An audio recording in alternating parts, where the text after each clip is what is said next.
It's spring fever, it's Masters fever, green shirt, hat that is just so money. I'm going green watch for you guys. Oh my gosh. I'm all in on April, springtime, Augusta National, greatest tournament on earth, the Masters. Let's go. Oh, I just got the chills. That got me fired up. Foreplay, presented by Barstool Sports. Big thanks to Trevor Immelman, our guy. What an intro from him. There's no way that we could allow that type of intro, that kind of energy, that kind of fire from a guy who's going to be at the Champions Dinner. He's going to be the main voice that you hear outside of Jim Nantz's all week. He's going to be at Butler Cab. He's going to be everywhere. So now he's on this podcast. We have about an hour and a half with him total. We preview, obviously, the biggest week of the year in golf. We talk about his win. We talk about fixing Frankie, my putting stroke, all kinds of good stuff from Trevor Immelman, a great friend of the program. And then we got a lot to really jump to at the beginning here. It's myself and Trent. We got kind of myself, Trent, and Frankie for the Trevor Immelman interview. Thursday, we got Sahith, who was with Dan Rappaport. Dan Rappaport's there already. So we're all over the place. We're going to be at Augusta all week. We're doing a live show Tuesday. And then programming note that we are going to be doing reaction podcasts every day of tournament play. Thursday, Friday, Saturday, Sunday. Soon as play concludes, bang, we go into the recording. As soon as that recording's done, we're going to get it up. We're seeing if we can do live capabilities and put it on YouTube in real time so that you could watch it like it's live from coverage. And then we've got 2 Scotty Scheffler videos coming out this week as well on our YouTube page. He's the defending champion. So a lot going on. I'm excited to get to Augusta. We're traveling there tomorrow. And I'd like to start by saying sorry, Trent, for your loss for Iowa. Sorry that your girl got just absolutely mocked ruthlessly for the last 10 seconds of the game. But what a run for your Iowa Hawkeyes, you know? Yeah, it's an unfortunate loss. We're recording this on Sunday, so it literally just happened. We're hopping on right after the game ended. LSU played really well. I was a ref show. If anybody watched it or if you were on Twitter at all, it was a complete and total ref show. Kalen Clark got a technical foul for something that no one should ever get a technical foul for. And then the Kim Mulkey, the head coach of LSU, is basically a 6th player on the court at all times and borderline assaulting the refs, and she gets no technicals. And arguably the greatest player of this generation gets a ticky-tack technical that gives her the 4th foul, and now she's got to be, she can't be as aggressive because 5 fouls, you're out of the game. It was a disaster. I do want to say that I think LSU played great. The first half that they had was out of this world, so it wasn't like the refs completely cost them Iowa the game, but it certainly had something to do with it. Yeah, I was blown away at the just at the taunting there at the end, and I'm a little bit blown away at the reaction. I get that it is a serious lack of sportsmanship, and we're probably a little bit jaded in the other way because we covered golf. And I was thinking, imagine the 72nd hole at the Masters tournament on Sunday, and Brooks Koepka and Rory McIlroy in the final group, and Koepka's going to win. He's got a 2-shot lead walking up 18. He just turns around while he's walking up 18 and does the jacket sign to Rory or something coming. That would be just chaos in our sport. And it was kind of chaos on Twitter and such. Once you've won at that moment in that type of sport too, where it's very physical, you can kind of do whatever you want. I do believe that turns them into serious villains. That'll be remembered for a long time. I would not have done that. I wouldn't want my teams to do that. I wouldn't want the Blues. I'm trying to think of the team that I follow the most, St. Louis Blues, to be doing something like that. But once you've won in that moment, you can kind of do whatever you want. I enjoyed the reaction to it, seeing people freak out. I'm just, bummed out that it was your squad. What a run, though. What a fucking run. Kalen Clark is insane. How good she is. She's not done either. She's not done at Iowa, so we've still got another year left with her. So she is. She has done what people always want to happen. If you're a big women's basketball fan, she has pulled eyes onto the sport that regularly do not watch anything of that. So the numbers for the games, the viewership has been insane. Yeah, she transcended the sport. She kind of was able to get women's college basketball to the effect, to a degree, of what Tiger's able to do for golf, where it's people are paying attention because of her that otherwise just wouldn't be paying attention at all. I was pretty much one of them. Once that storyline in the Final Four captured me, you kind of had to watch everything. How many points did she have? And that going in, they already know she's the best, and then she still has that many points. So, and then she gets the technical, which is crazy. All of it is just kind of, it made you watch. You're right. So what a run, what a finish.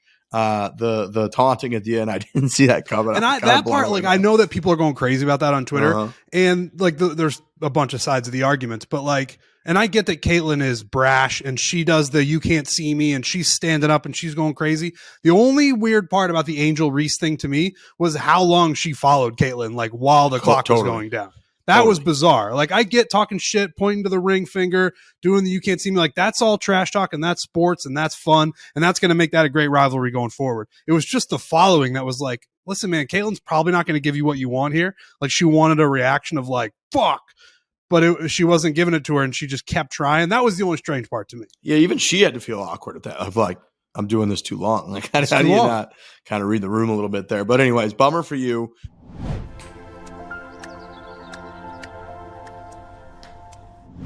All right, the bow tie. I played a little charity hockey game with the Arizona Warriors hockey. It is an amazing program for veterans. It's rehabilitation, camaraderie for veterans around hockey. My man Colin invited me out. We played a fantastic game down at Mullet Arena in Tempe on Saturday, and I have to give a credit and a shout out to them because they got this Chevy Suburban, which what Scotty Scheffler, defending champion, drives. This Chevy Suburban custom wrapped for the game.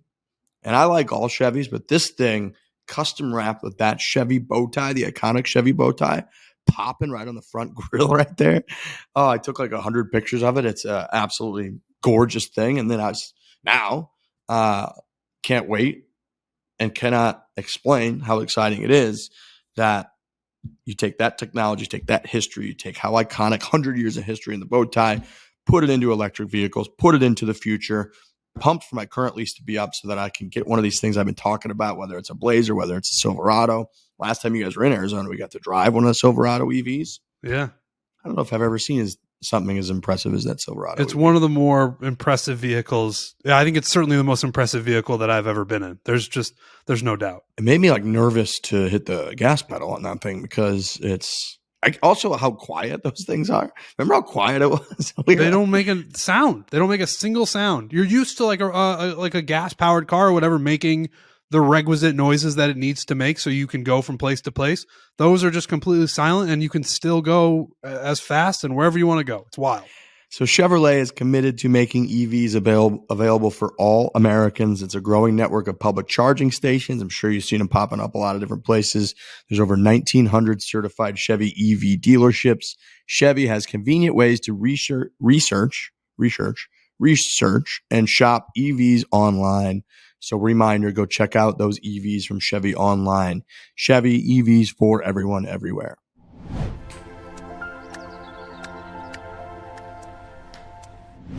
What a week we've got coming up. The live players playing in the Masters tournament. Brooks Koepka just won on live. I think he's won 2 of his last 6 starts. It's hard for me to get my time, like the time right on things because Full Swing came out a couple months ago. In Full Swing, it looked like Brooks Koepka again was being held hostage in his own home by Jenna Sims. He can't make whatever that short putt was he was trying to make, and he's all frustrated in the press. That was that was a year ago that was going on because Full Swing comes out a year later. So, thinking and then we had Brooks with the pylon and yelling and the Panthers game, and then he wins. And so I think that because my timing's all screwed up, I had a little bit of a false sense that Brooks was out of sorts completely coming into this. And you got to remember that was a year ago. It wasn't playing well. He's playing better now. He just won on the Live Tour. He very, very, very reasonably could have won the 2019 Masters when Tiger won, and he's going to be coming in here with a good amount of momentum. I saw that the 3 favorites, basically, far and away the favorites on the Barstool Sportsbook, are the 3 that you would guess. It's Scotty at plus 650, Rory at plus 700, John Rahm at plus 800. And then I wrote down the next closest is Pat Cantlay at plus 1600. So he's twice the odds of Rahm So you really kind of fall off a cliff before you get to anybody that's in that top 3. What is Brooks at? Because I remember this was something we talked about when the live stuff was happening, about how are we going to contextualize how good these guys are actually playing with the live events as opposed to them being PGA Tour events where you kind of know what the field is going to be like. Do you have, if you have it in front of you, I would be curious to know what Brooks is, because he's playing well enough to win a live event, but I don't know what would a sports book, like how would they feel about that? It's got to be very difficult for them to handicap it. And, they take this stuff more seriously than we could ever know, to the point where when we had the hole-in-one bet going on, half the events that they would tell us, they're like, we can't handicap the hole-in-one on this.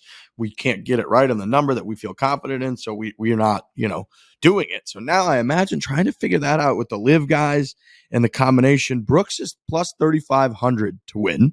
He's 35-1. Cam Smith is the highest odds, or the best odds of live golfers. He's at plus 2,000, so he's 20-1. Okay. And then you really got to go. DJ is right there. He's 3,000. Brooks is 3,500. So those guys are really kind of far and away, I feel like, from the live crew. Joaquin Neiman's right there. I don't know. He's double the odds. He's 6,600. So yeah, those 4 are kind of up in there in the top 10 or 15 in terms of the odds. But it's tough to handicap with those guys. Who the hell knows? Clearly the big 3 are Scotty, Rory, and Rahm. Did you see what Greg Norman said, or reportedly said, about the live players, and if a live player wins? So there's 18 live guys in the field. And if a live guy does win on Sunday, that all the other 17 guys are going to stick around and they are going to congratulate the winner of the Masters if it happens to be a live player. That sounds like something he didn't run by anybody, Greg Norman, unless it's in their contract. There's going to be probably at least a couple live guys that missed the cut. Do they then have to stick around and congratulate the one live player who's wearing a green jacket? It's a very interesting thing. Are they even allowed to? Do they have to buy a badge? If those guys miss the cut and then they're just like, I'm going to hang around inside the ropes on Sunday. I think Fred Ridley's like, no, you're not. I could go away. Get out of here. I did not see that. From everything that we have heard leading up to this, and from that press conference that a lot of the live bot accounts were quote tweeting, where it was, I believe, Reed, Brooks, and Bubba maybe that were up there talking about next year, or next week, which is obviously this past week, and only talking about next week, which is this coming week at Augusta, and how there's not going to be any awkwardness, how they've already reached out to guys about practice rounds and everything's totally fine, and the media are the only people talking it out. From everything we're hearing, those guys are going in trying to cause no issues whatsoever. They're just trying to go in, have a good time, have a normal experience. The one thing that all those people did leave out is that Tiger Woods himself said it was going to be awkward. When he was asked, he literally would not give anybody a pass. He would not just brush over this entire thing. He very much was like, yeah, this is going to be a little bit of a problem. This could be a little bit awkward. And the other thing that people don't quite understand, and in that same thing, one of the comments was from Bubba or Brooks, somebody that was like, I don't in any way, hold it against anybody else where they choose themselves to play golf. And so I don't know why they'd hold it against me. That's all fine until your guys are suing the other guys. That's right. And we've mentioned that a million times on this show, but it's like, they keep overlooking that fact of, you guys didn't just go somewhere else and that would be fine, but you went somewhere else and then sued multiple of the entities all involved, and especially the PGA Tour at the time last year, to try to get back into the Tour Championship, to the point where we had guys that were hanging out in their car trying to get in, Taylor Gooch, and then couldn't believe they weren't able in, and the weird shit like that. So and Rory being served on Christmas Eve, I think it was, by Pat, and all that type of stuff. That is beyond you're just playing golf or you choose to play. And so that's the one part that I'm like, they want to hype it up. The media is the only ones that care. Tiger Woods himself said it's probably going to be awkward. And the fucking legal actions that are being taken mean that the media are not the only people that care. Right. The media can create narratives. It's one of the things that we're great at. But what the media doesn't do is force Fred Couples to say the things that he's been saying. Right. That. We just react to those things. He's the one who's saying all this stuff about Phil and the guys who went. And I think it's going to be awkward. They can say all they want that, oh no, I don't think it's going to be. We're not going to do anything crazy. It's those other guys just don't like you right now. And you guys are all going to have to be in the same place for an extended period of time. And that will be interesting. Yep. I think Fred Ridley most likely at that dinner is going to speak first. I think he's going to kind of gather everybody and make he's going to have a plan. He's going to be prepared. He's going to say something to the effect of, we're here to celebrate Scotty. I'm glad we get everybody back in the same room. No matter what's going on, blah, blah, blah, blah. And everyone's probably going to be like totally fine. And they're going to be good. I don't see Freddie Couple making any jabs at people. I hope that he does. I hope that I'm wrong. But I think it's going to be fine. I think we're going to see people playing practice rounds together. And things overall are not going to be that dramatic. It's Augusta after all. They're pretty good at just controlling things and not letting stuff get out of hand. I did see that, and I don't know if this has been updated, but as of a couple days ago, I saw that maybe Cam Smith was the only live player listed to do interviews. I did see that, and I don't know if that has changed, but I saw that as well.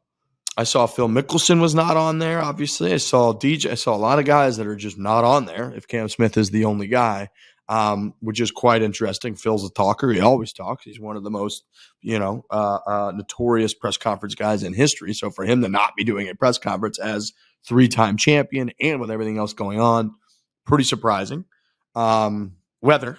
I'm trying to go through a little bit of the Nuggets.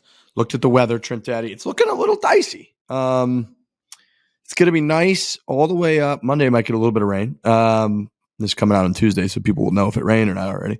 Friday, 50% chance of rain. Saturday, 80% chance of rain. Sunday, 40% chance of rain. Now, I don't necessarily see like the lightning thing on there. So rain is just rain. You get that in April in Augusta. That could be fine and hopefully not that big of a deal. Saturday for our guy, I did see it goes from 84 Thursday to the high 71 Friday. That's fine. And then Saturday, the high is 55. Ooh. With rain. And if you remember that Saturday last year where Kiz and Tiger played together and it was really cold. I do remember that. And they're wearing winter hats and stuff.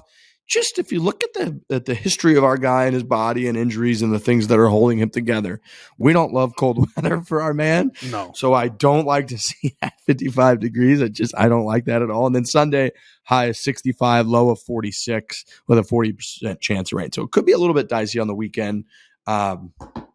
Regardless, I'm excited to get there. I'm going to be going into the tournament for at least a little bit on Thursday.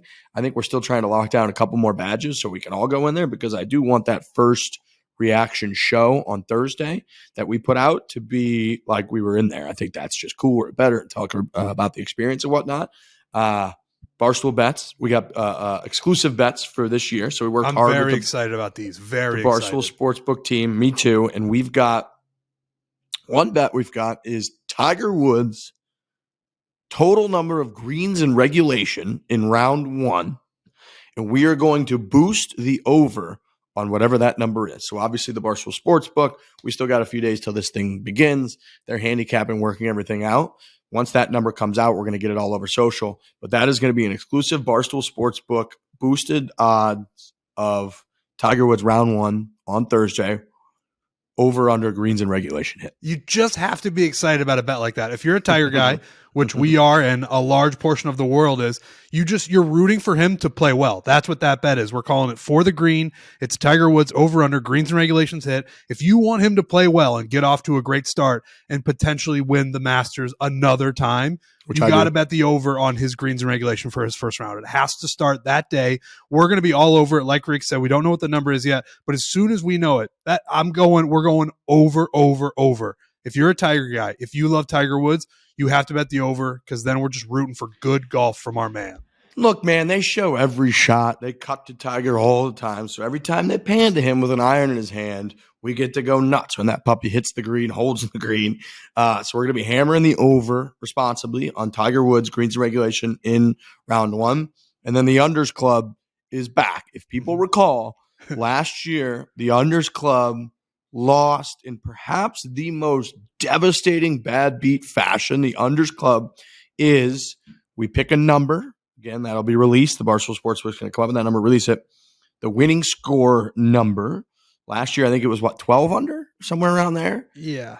And if the winning score is that number or lower, so 12 under, 13 under, 14 under, 15 under, 16 under, whatever it might be, or lower, the Unders Club hits.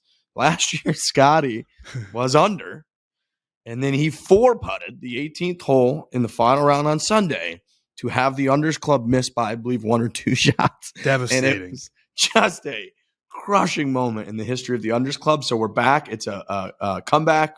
It's a bounce back year. It's a revenge year. That's what we need. Revenge? Revenge isn't right.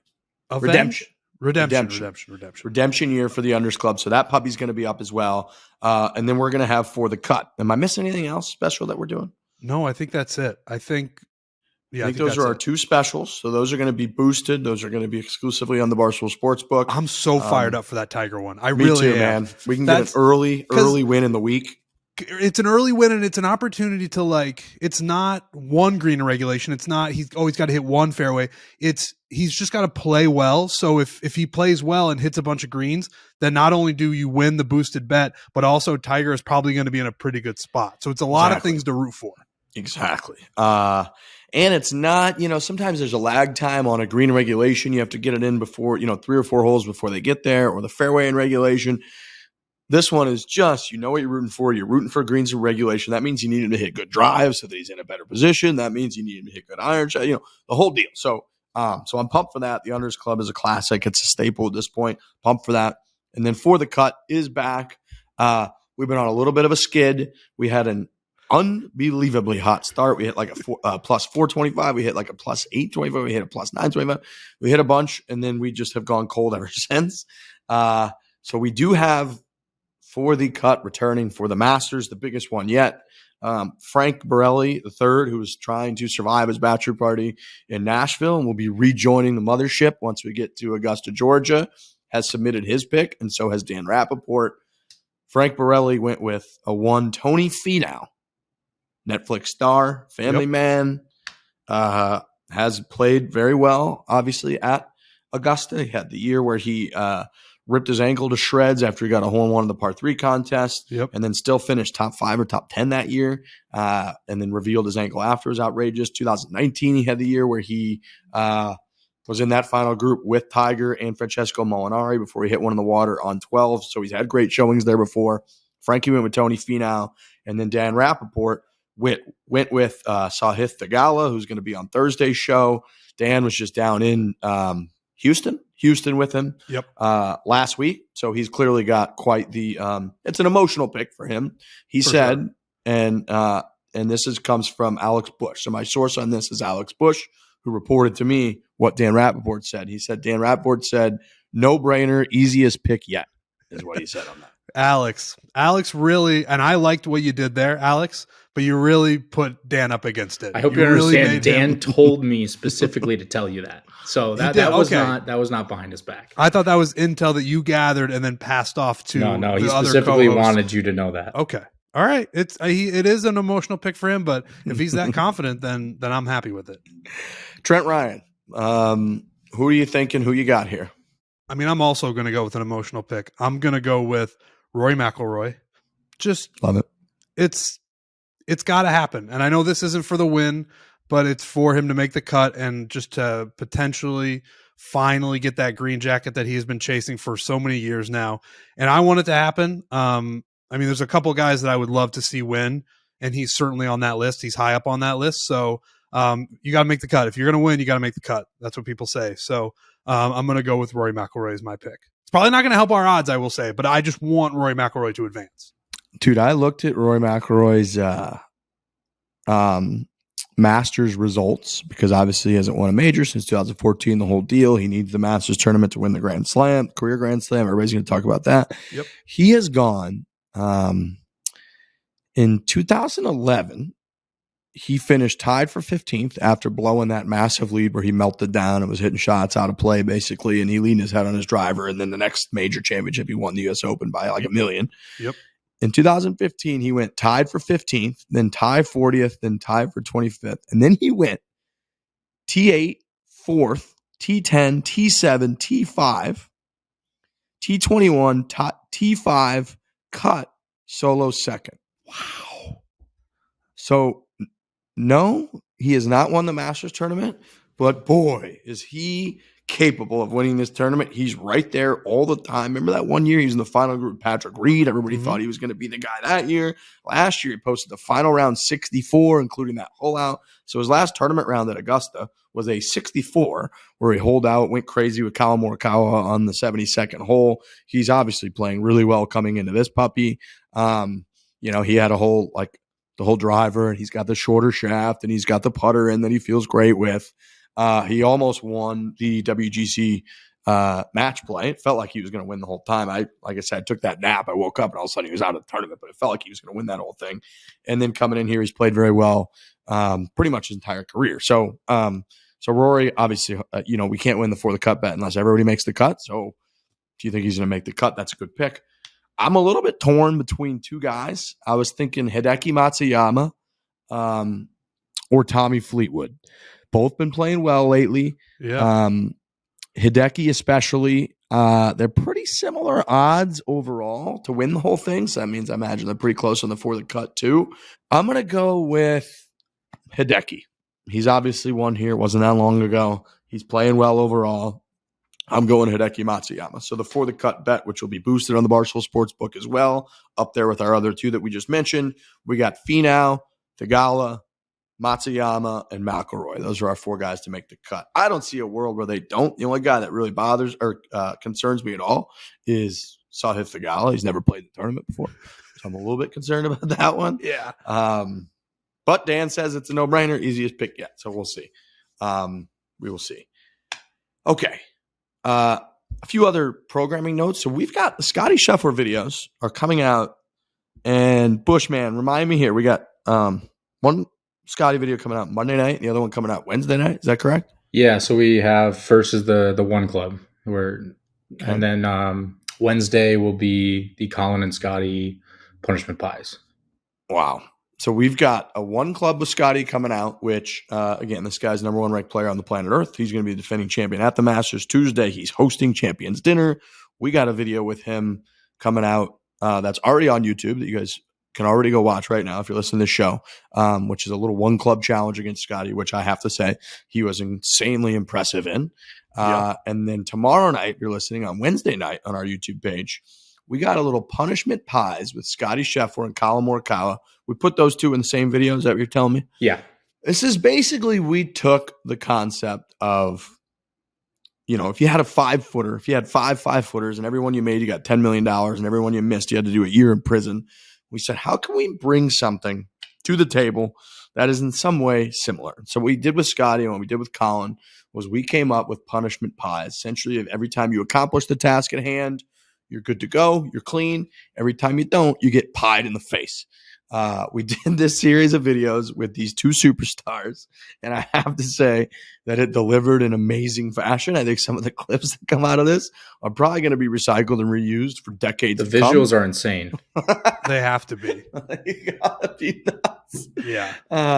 And it got dicey. I mean, we thought even their management teams were looking at us like, who the fuck are these idiots and what are they doing to our superstars here? So right at one point, we got two guys in this video.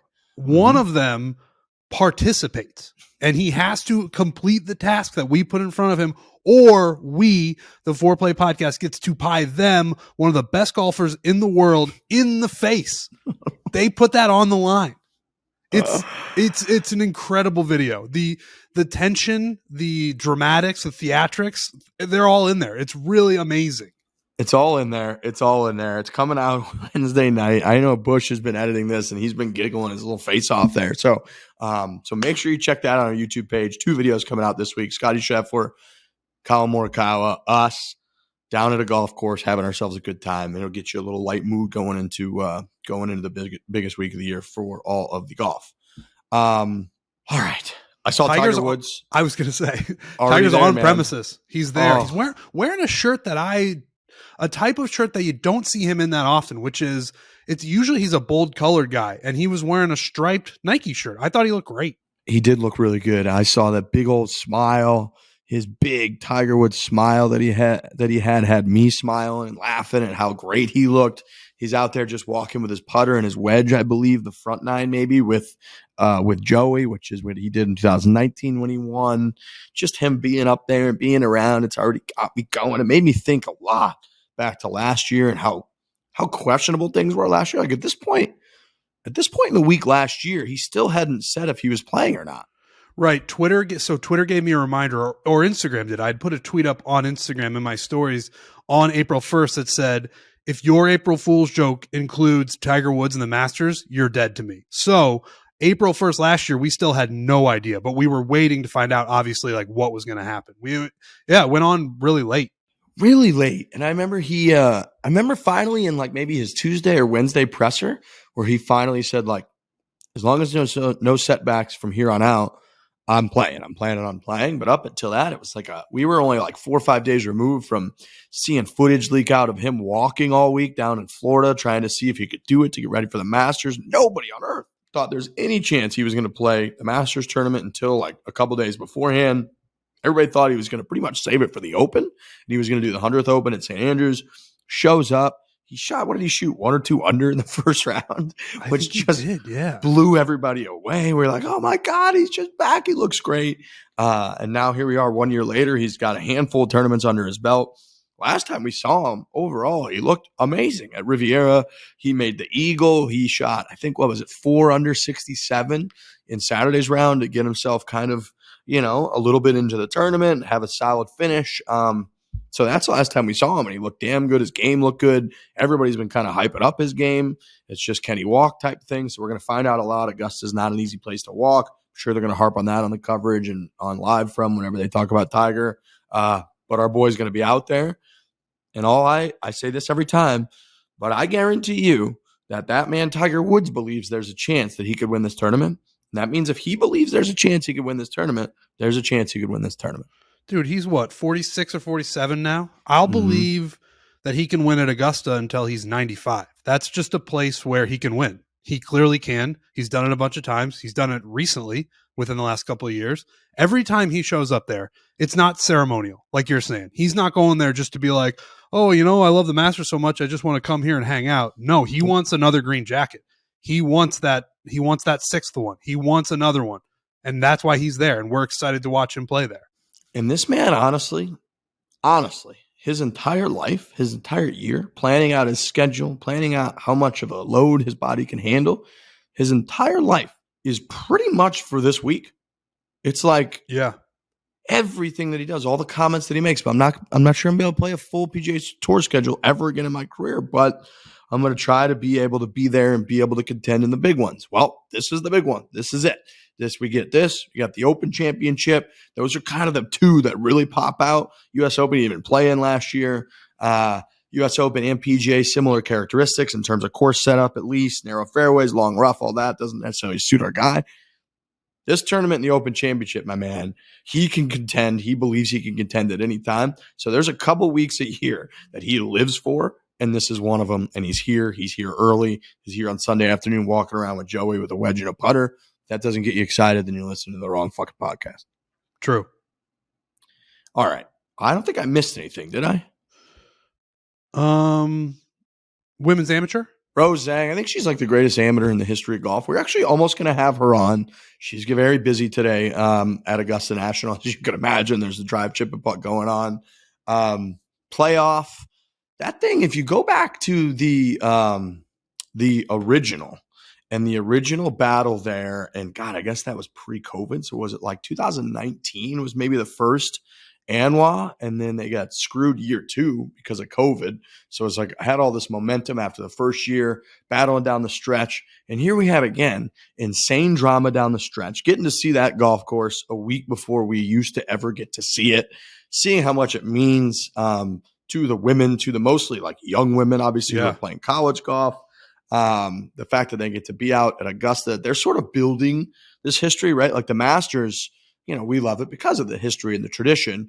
And it's in this infancy stage still where they are literally creating that history. So when they do get those moments where it comes down the stretch, where it goes from looking like Rose Zhang's going to kind of blow everybody out to didn't have her best, then found it under pressure, was clutch and was able to get the win.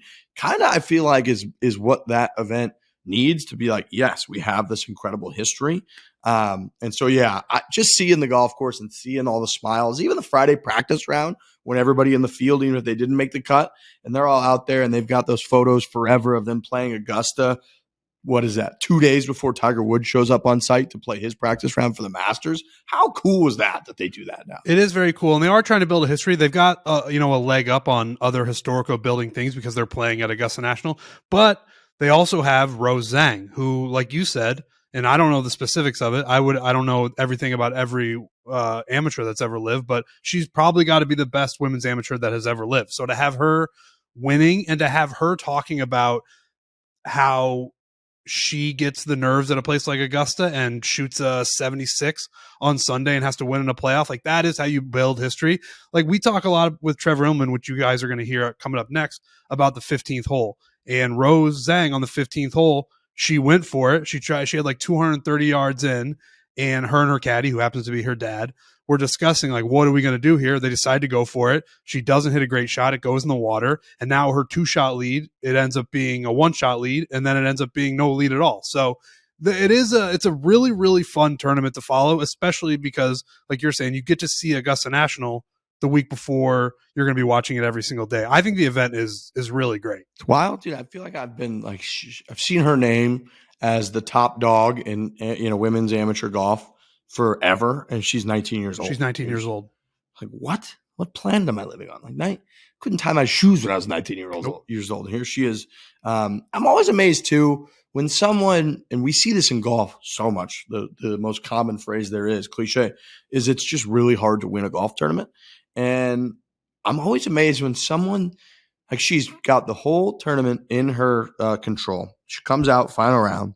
Doesn't have her best day. I think she fired a 76. Doesn't have her best day, like you said. Renses one on 15, and then gathers herself and wins in a playoff. That to me is insane. Like, it's like if you're reeling, all the evidence, everything says you should just reel yourself right out of the tournament. You're not going to win it.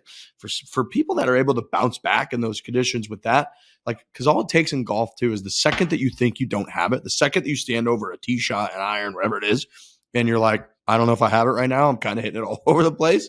And to rally and be able to stand up in a playoff in the biggest thing that you play in and get the job done, it's insanely impressive. And when we hear about golfers reeling on a stage like that, they shoot like a 71 or a 72. And It's like, whoa. But she shot a 76. That's actually reeling, because I think the second worst score in the field that day was 74. And somebody else shot like a 66 or 65. So it's like, you can score out there. It's not like everybody's shooting 72, 73, 74, 75. So she was really reeling.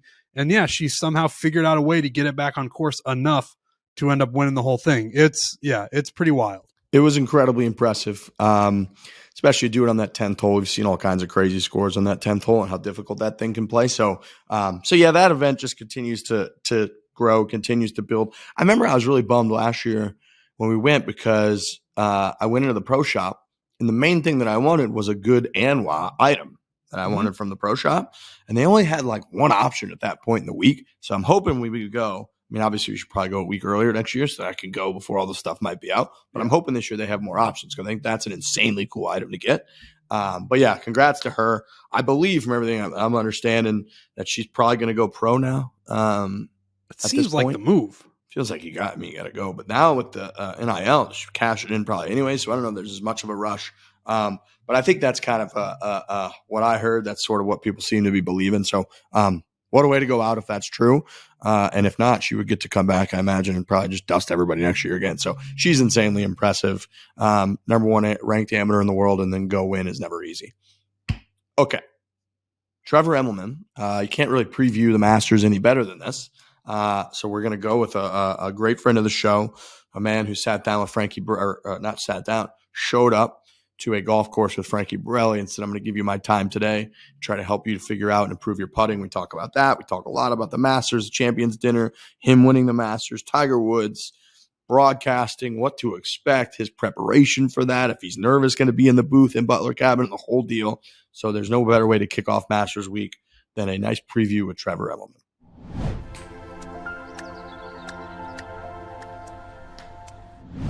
Did you know that 80% of people are not drinking enough water to stay fully hydrated? Hydration, I can't tell you, I live out in the desert. Hydration is everything here. The second that you don't really give the attention that you should be giving to your hydration levels, your lips start to chap up.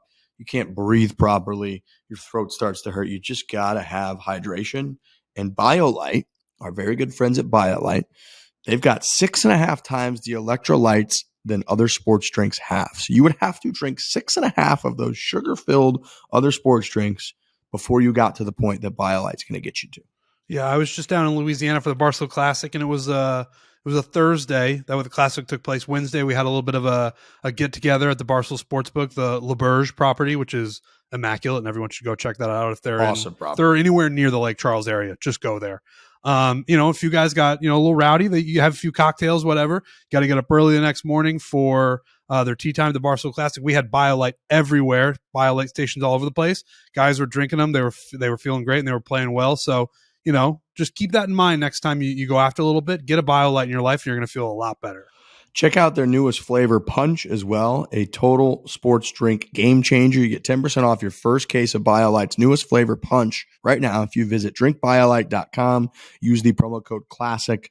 Again, that's the code CLASSIC. Go to drinkbiolite.com to get 10% off your first case. Did you get some fried oysters while you're down there, Trent? I did not get any fried oysters, actually. I completely missed the boat on that. I've had them before, and they're incredible. The first time I went, we didn't get him either. But last year I went, Mincy came down and he gave us the whole walkthrough of the and great national anthem by him, by the way, and great flag waving by you to hold the whole thing down. But I can't remember the name of the restaurant that they have there that's on the water at LaBerge, but they've got the fried oysters and they're delicious. But like we're talking about, if you're going to have fried oysters, a bunch of cocktails, enjoy all the amenities that place has to offer, that next morning when you pop up, you're going to want some BioLite. So go to drinkbiolite.com. Use the code CLASSIC. So, golf, or we're going to talk about anything else? Well, probably a little bit of both. That's a good question.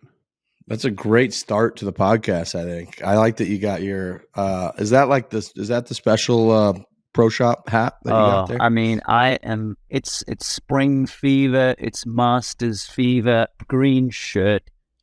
Hat that is just so money. I'm going green watch for you guys.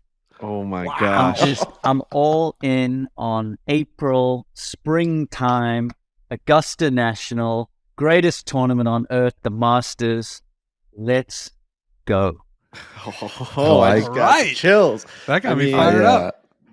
Somehow, even like from the last time we had you on, you're even better at speaking. I don't know if that's just because now you're just like the voice of golf, but you're really starting to round into form here, Trevor, when it comes to like getting people like going in the hype train. Are you starting to find your own voice on how what your style is going to be when you start doing these types of things? I don't know. I just make it up as I go along, basically. But the underlying factor, Frankie, is that I really love the game. And what's quite interesting to me is that I think I only started to actually figure this out when I started doing TV. When I was competing, and, in some way, shape, or form, I've been competing since I was 5-6 years old, just on this run of trying to be as good as I could be at whatever level I was playing. I was just so focused on improving, trying to win, competing. And you can become a little jaded at points because the game is so tough and it beats the crap out of you for the most part. You spend your career losing, and unless you're Tiger Woods or Jack Nicklaus. But since I've gone all in on the TV and actually stopped competing at the end of 2019, I've really, really come to realize how much I love this sport. So for me, that's the underlying factor. It's general. It's authentic excitement and love for the sport and the venues and the tournaments and how good these players are. I just try and let that come out. How much casual golf are you playing since you stopped playing professionally? That's a good one. I'm a little bit starting to play a little bit more. I've had a little bit of a problem with it because my mind still thinks I'm good, but I'm not, and so it's still frustrating for me. I still get certain situations, certain shots, and I think back to the way I would used to play it or how I would be able to hit the shot. And because I don't practice and because I don't work at it, it's the results aren't quite the same. So I'm still in like that frustrated mode. I would love to get to a point. My goal really is to be able to just play, to enjoy it, no matter how I hit it, what I shoot, what I look like in front of other people. And so that's my goal. That's my goal. But I just had a sweet weekend trip with my son. We played Augusta National. We played TPC Sawgrass. So I'm slowly but surely like getting to a point where I can just get out there and play golf because I love it and not worry about the result. How like watching your son sort of experience that kind of weekend, I imagine that has to help you let go a little bit of this sort of frustration that you're not, what you obviously were when you were at your peak with golf. That has to help just witnessing him, I imagine, soak up Augusta and Sawgrass. Yeah, for sure, because I'm so focused on his experience and trying to sort of ride the coattails on his excitement and feed off of his excitement and energy, being able to play golf courses like that. It truly is a thrill. And when I play golf here at home, there's a couple members at our club that are good golfers that I play with all the time, and then when I get a chance with Jacob, my kid, we go out there and play. How did Jacob do? He played pretty solid, but he, early on he got A for how Augusta National is. So I was quite proud of him. We played on Friday afternoon, and it was perfect conditions, mid-80s, like a 10 to 15 mile an hour wind. Course was firm and fast. Like it was like, oof. The greens were getting that little purple look to them when they really start getting firm. And we get up on one, and he's clearly nervous. But he just stripes his tee shot down the middle. And that was a really cool moment for him. And hole location was back center. And he's between 5 and 6 iron for his second. And he decides to go with the 5. Great shot. And it lands, like about 10 feet away and just straight over the back. So, I mean, that is like never, ever hit it there in any circumstance. Okay, that is one of the worst places you could leave the ball at Augusta National. So we're walking up to the green, and I'm like, good luck. Good luck with what you're about to be faced with. So very quickly he realized, the strategy to playing that course. And if you're in between clubs or a little unsure, there's places where you can leave it and get away with it, and then there's places that will just give you a massive headache. So he got a little taste of that, but he played well. Didn't have too many 3 putts, and played from the Masters tees. So he got a full experience of it. That's incredible. We just had, I guess they would have heard it last week, Keegan Bradley on, and he said that he thinks Augusta National is the hardest golf course in the world. And he said if the rough was up, that he can't even imagine what the scores would be. And we asked him what it is, and he said it's the precision, where, like you said, it's on like the edge of a knife. Everything legitimately is either the perfect shot or the worst shot you've ever hit. Yeah. I actually think that the course would be more difficult if they completely got rid of the second cut, because in a lot of cases that second cut it slows the ball down from rolling into the pine straw and the trees. So for me, that's how was, let's just call it 80s and 90s. 99, which happened to be the first one I played as an amateur, was the first time there was second cut. That was when that was introduced.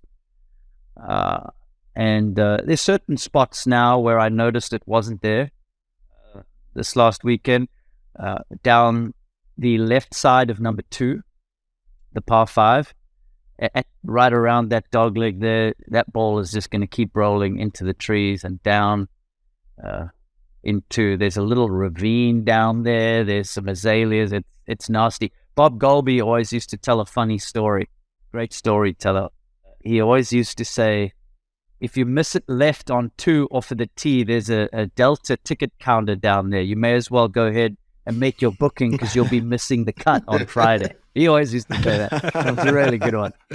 So that was one spot I noticed it. And then also the right side of the fairway on 9. The fairway goes right into the pine straw and the trees now. Yeah. Well, there's a good debate now among a lot of the golf Twitter and the architecture people and all that about growing up the rough versus just shaving everything down around the greens, especially because of the debate issue and the potential of rolling back the golf ball. And then you get into the conversations about, to protect score, you don't necessarily have to roll back the golf ball. You could change course setups. For you, was it always, and so people get on the rough, it's like a lot of greens obviously are a little bit elevated. And if you have rough right off the edge of the green, that ball that lands on the green and rolls over, instead of going where your son's ball went on the first hole, it sits a couple feet over the green with an uphill lie. Even though there's rough, it's not the hardest shot in the world, whereas that rolls 20, 30 feet down and it's a shaved area and you got to pitch it up over those hills. It's a lot tougher. Do you feel like courses and golf has gotten a little bit more boring in terms of trying to make it more difficult with all the rough? Or do you think that that's necessary to kind of keep up with how far guys are hitting it and to try to test guys? Yeah, I'm definitely in the it's boring camp. I'm not a rough guy at all. I do think it has been a response with people thinking that pro athletes or pro golfers are hitting it too far. And so they think that they can defend their golf course by growing thick rough. And since they probably can.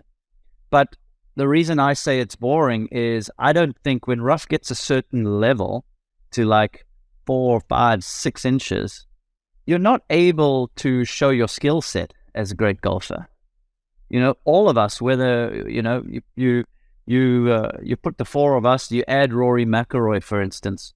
All of us are at different levels of how good we are, but we'll all have to hit the same shot from 6-inch rough. It's just a hack out. It's a hack out trying to advance the ball as far down there as you can. Whereas if it's 2-inch rough, now Rory has the ability to go, okay, watch this, guys. Watch how high I'm going to hit this to be able to land it on the green and stop it in time. The rest of us may not have that ability, but because he's so good, he can show off his skills from a situation like that. So I think it's so much better. And the example you give around the greens as well, for the ball to be able to keep feeding off.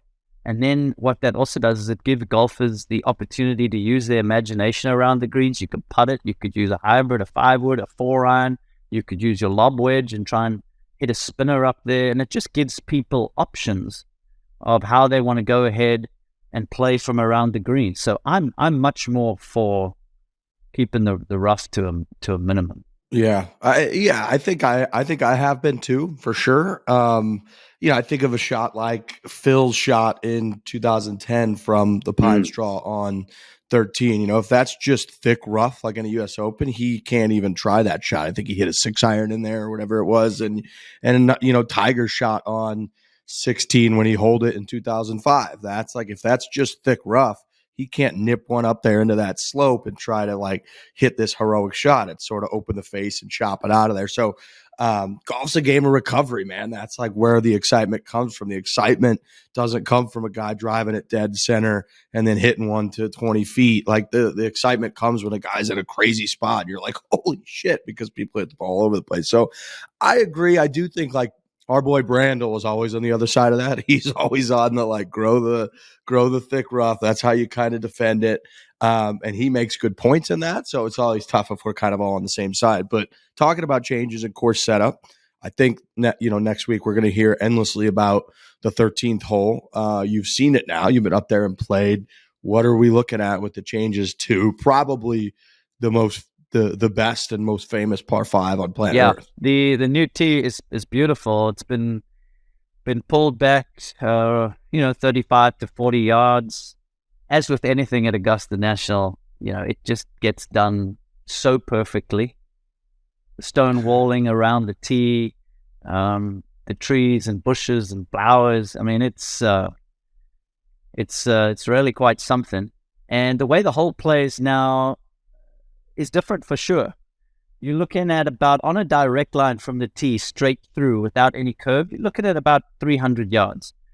So it's going to be different because in the last few years, we've seen a lot of players who don't curve it, then they run it through into the pine straw and those trees down there. Whereas now we're going to see more guys hit a straight shot, possibly stay in the edge of the fairway, and then have this huge decision to make with the ball feels like 18 inches above your feet. Wow. Now how you're going to try and hit the shot in there. Anything I can see from 5 woods, hybrids to 5 and 6 irons, depending on the conditions, how firm it is, the wind direction.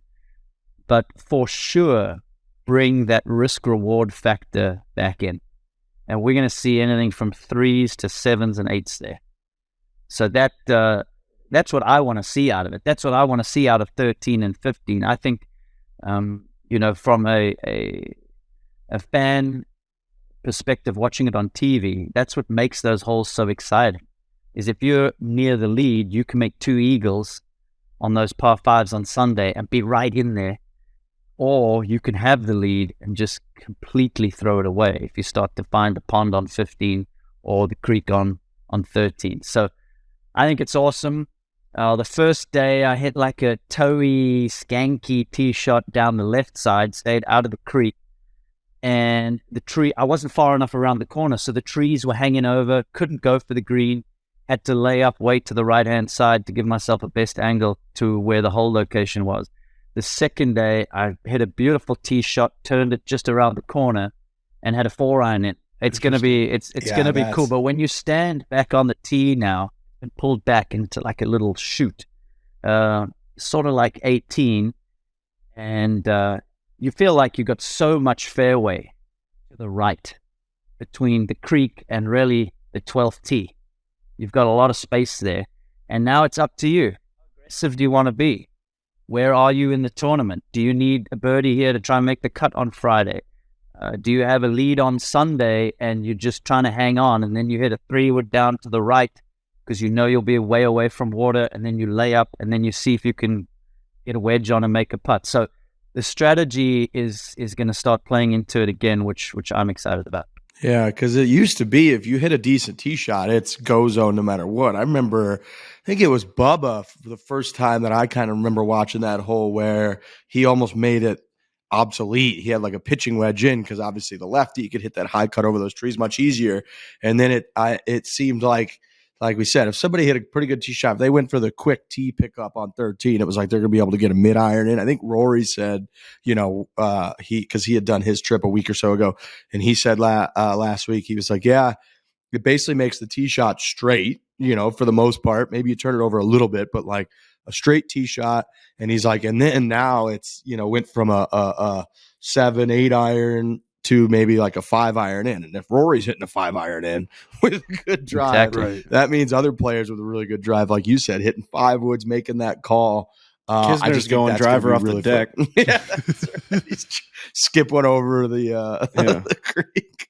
And then 15, I think last year was the first year that they sort of extended 15, but 15, I feel like as a viewer or as a patron going there for the first time, you realize how just not as easy as the pros make that hole look, that hole is. Like that green, when you're standing there as a patron, like I said, for the first time, it looks like there's nowhere to hit the ball. Like if you're a yard short, you're in the water. If you're a yard long, it hits off that downslope and goes in the water a good amount of the time. So I feel like that hole too is, especially now since they moved it back and guys aren't chasing it down that hill, that hole is significantly, or not significantly, but it's a little trickier too than it used to be when we would watch it down the stretch.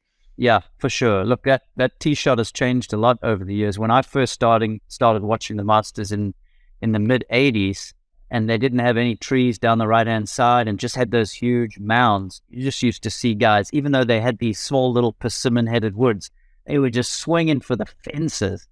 I vividly remember guys like Seve and Nicholas and Tom Kite, guys like that, just lashing it as hard as they could off of 15. But that tee shot has changed quite a bit now with all the pines that have been put in between 15 and 17. And now the tee being pulled back last year. So it all depends on the wind direction. Because like you said, that green it's tiny. It's tiny. And even though you're hitting, let me find a good way to explain this. Even though you're hitting downhill, is perched up down at the bottom of the valley. So there's runoffs on all sides of the green. And you come up a little short, come down into the pond. If you're going in with some sort of long iron or fairway wood and you land it a yard over the green, there's a steep slope there. And as that ball comes in, it just kicks straight forward into the pond on 60. So if you want to get it on the green with your second shot, you've only got 3 yards to work with. So think about this, okay? That's crazy. I'm actually getting in my own head. I'm glad I don't have to play the tournament next week. Yeah, right. But you're standing on top of the hill. You've got anywhere between 200 and let's call it 190 and 240. So we'll give like a 50-yard gap there. You're standing 10 yards above the green. So you have this elevation to deal with. You've got to make that adjustment. And then also because you perched up on top of the hill, that means the ball stays in the air longer. So if there's any sort of wind, the wind has more time to affect the flight of your ball. So, man, this thing's halfway down there and a breeze pops up into you, starts that slow trickle down into the pond. It's a cool shot, but pretty demanding. Just like the majority of the shots at Augusta National, like I said, the whole round feels like it's on a knife edge. And that's why at 15, we see a lot of guys play toward the right side, and then they can use the bunker to the right of the green as a little bit of insurance. They know if they get it in the bunker, it'll stay in the bunker, and then you still have a decent shot of getting it up and down. Unless you're Trent, then you're probably going to have a nightmare. 15 is the scariest hole in the world to me. It's like not. It looks like the green to me looks like you're trying to hit it onto like a saddle. Like it's that thin. That's perfect. I like that, a saddle. That's cool. If you feel free to use that on the broadcast, but I'm going to actually. Okay, and then I would. Wow. That would be great. And then the bunker. If I get stuck in the bunker, then I'm screwed. There's water everywhere. It's a very scary hole. Even the way you just described it made me afraid. Yeah. I'm just writing down the word saddle for 15 green. I love it. Wow. So all the second you hear Trevor say it's like you're hitting onto a saddle, I want that clipped and tweeted to us, and I want to see that. We're gonna go crazy. Give me like Tiger versus Rory, and like Tiger standing in the fairway on like 15 with a 4-iron in his hands, and Trevor's like, "This is not as easy as it looks, fellas. It's like hitting into a saddle."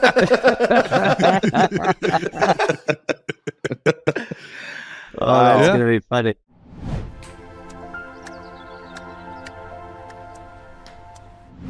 Trent, I got to tell you about the new Forge Performance Quarter Zip from our friends over at Pita Mala. Hit me. Tell me about it. This is this puppy I'm wearing right now. It's a little bit tough for you to probably tell, but I got a very subtle, almost like digital camo thing. Oh, okay. I can kind of see it. Yeah. Yeah. Making this thing stylish. Seasons are changing. I've been looking at you guys' weather up there in New York. It's like 70, and then it's like 30, and then it's like 70, and then it's like 30, it feels like. Is that pretty much what's going on up there? That's incredibly accurate. Yeah. Can be unpredictable with cool mornings, warmer afternoons. This puppy from Peter Millar, it's a lightweight performance layer. The Forge keeps you comfortable during any morning, chilly round during an afternoon, during a daytime, if it's just chilly all day because you're in a place that's not quite Scottsdale, Arizona yet. This pullover features a high-tech performance fabric that provides incredible stretch along with moisture wicking and easy care properties. A secure chest pocket right here holds your scorecard for any other items you might need without getting in the way of your swing. This is a nice little pocket for a scorecard, or maybe a tee, or maybe a pencil, or maybe a little ball mark fixer. And it's just stylish and looks cool. You can head on over to petermillar.com, check out the Forge, as well as the newest Crown Sport pieces from Peter Millar, the official outfitter, by the way, of the USGA now, which is a nice little switch for them. But do yourself a favor, go on over to petermillar.com. I love going to their catalog and just looking at a bunch of their new items. They do it better on the outerwear than anyone in history has ever done it, from hoodies to vests to jackets to quarter zips. They got it all, and it's all, I don't know how they figured out this technology, but it is the greatest technology for keeping you warm, keeping you comfortable in golf, but not restricting you, right? That's been the big issue. At all. That's what stinks. You can still swing. You can still do. I don't know. I'd have to look at like what piece it is exactly, but it's like a jacket, no hood, but it's just so warm. Like you said, it's been cold in New York in the mornings. We'll be playing and it'll be 38 degrees, 41 degrees, and it's like, this is just a little too cold and you need a jacket, and you can still swing freely. You can still do everything you need to do. It's almost like it's not even there. It's only providing you with warmth. They've really figured something out over there. They got great crew necks, pullovers, hoodies, everything. So petermillar.com. Go check out the newest, the Forge. Go check out the newest Crown Sport pieces from our friends at Peter Millar.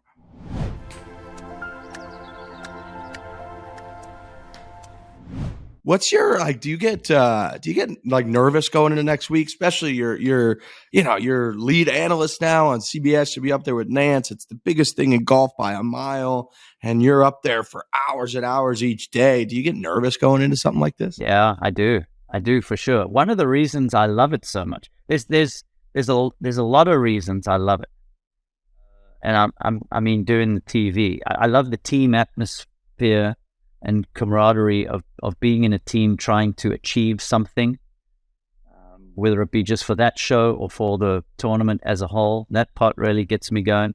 And then the adrenaline rush that I get about to go on and during the show is identical to what I used to feel when I was playing. Have I done enough preparation? Have I done the right preparation? Will I find the right words in the right moment? The same as, will I be able to make the correct swings in the correct moment? So I get a lot of the same feels.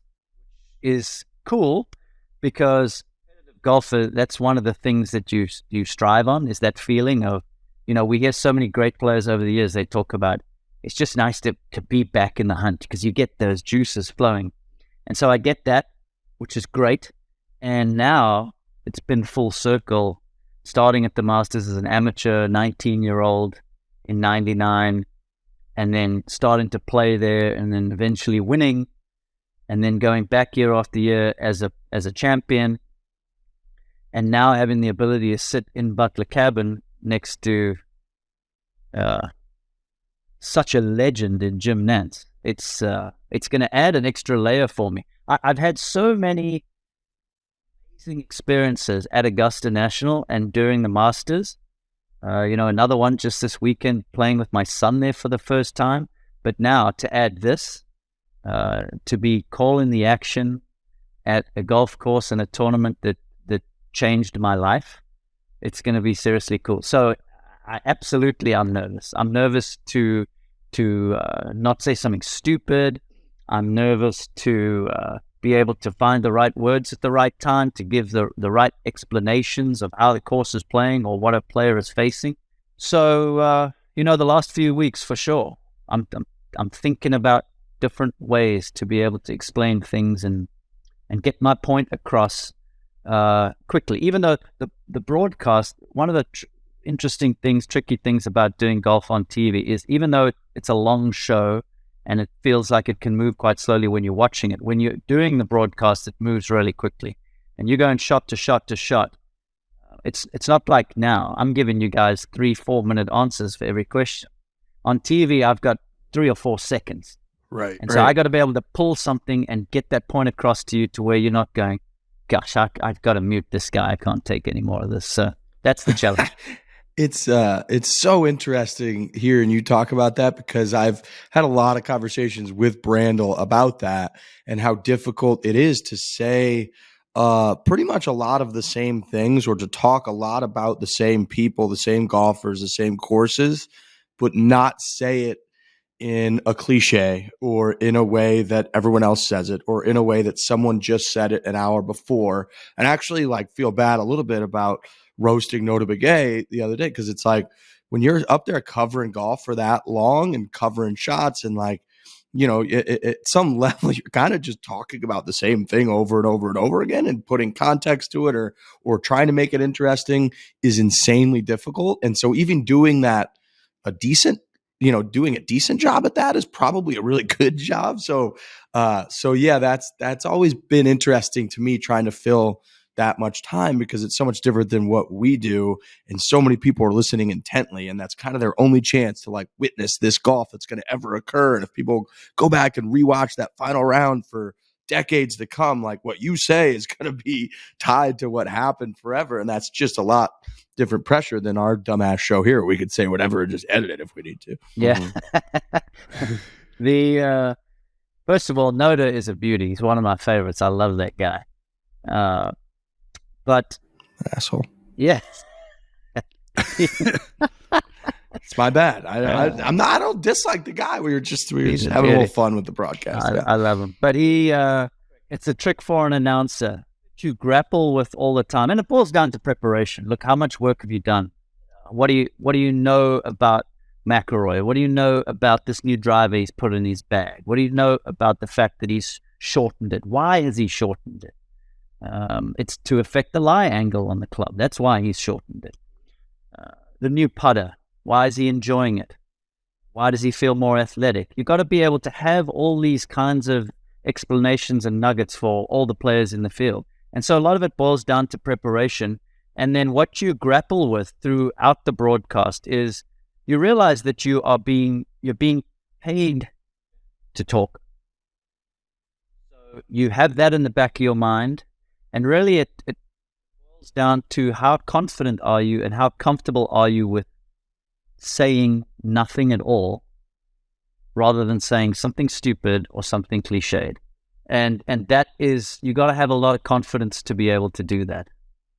And at the Masters, it's a great opportunity to say nothing because it's so beautiful to watch on TV. You can hear the noise of the patrons and how excited they are, and the sound of the strike as it like reverberates through the trees. That to me is probably cooler than anything that I could say in that moment. So great to just say nothing and let people experience it. You can always throw a little something in on the back end after the shot's been hit. But that's what golf commentators fight with all the time is, do I have the confidence to say nothing here? Yeah, that example what you just said is or just described is Nantz and Faldo after Tiger won in 2019, where there was a full 2+ minutes after he won where they didn't say a word on that broadcast, and it was perfect. It was just Tiger walking, hugging Charlie, walking through the crowd, high-fiving people, dapping it up with all the guys with their green jackets on, and they didn't say a word for 2+ minutes, whatever it was. You're like, that's perfect. Faldo always jokes about that. He says it was his best work. They actually won an Emmy for not saying anything. He loves to tell that story. Is great. That's incredible. Are you, for the Butler cabin and the ceremonial stuff, do you guys do like rehearsals for that? Because I remember we had Doug Gim on, and he won low amateur in 2018, I believe. And he told the whole story about after, because he finished way earlier. He was like the only amateur to make the cut. And then he's like, I was told, like, yeah, you have to be in there for the presentation. You won low amateur, so you'll be there with the Masters winner. And he's like, I kind of go to the cabin, and like I didn't really know where I was supposed to be, and I was almost missed it. Do you have, for all the different kind of places that you're going to need to be for the ceremonies and the broadcast, and when you're in the cabin, do you guys do like rehearsals? Do you have a itinerary? Like, how's that work? Yeah, absolutely. We do rehearsals for the players. They don't have to be a part of that, obviously, because they've got other things that they're taking care of. But we could sit in as the players for the rehearsals if you need to. No doubt. Couple of warm bodies. Well, that's us. I mean, you guys are going to be there, right? Well, we'll see if we can get on the grounds. I mean, who knows at this point? We'll be in the area for sure. We'll be in the area for the week. We'll be in the same zip code as the golf course, right? Okay. Well, that's climbing the start. Up trees, looking that's in. That's the start. It's like it's like the old saying: you can't win if you don't compete. So I mean, there you guys. You guys are in the same area. That's very good. If you got an extra pair of binoculars or something, Trevor, we'll maybe a helicopter. How's the view from the Hooters across the street? Don't know. Never been there.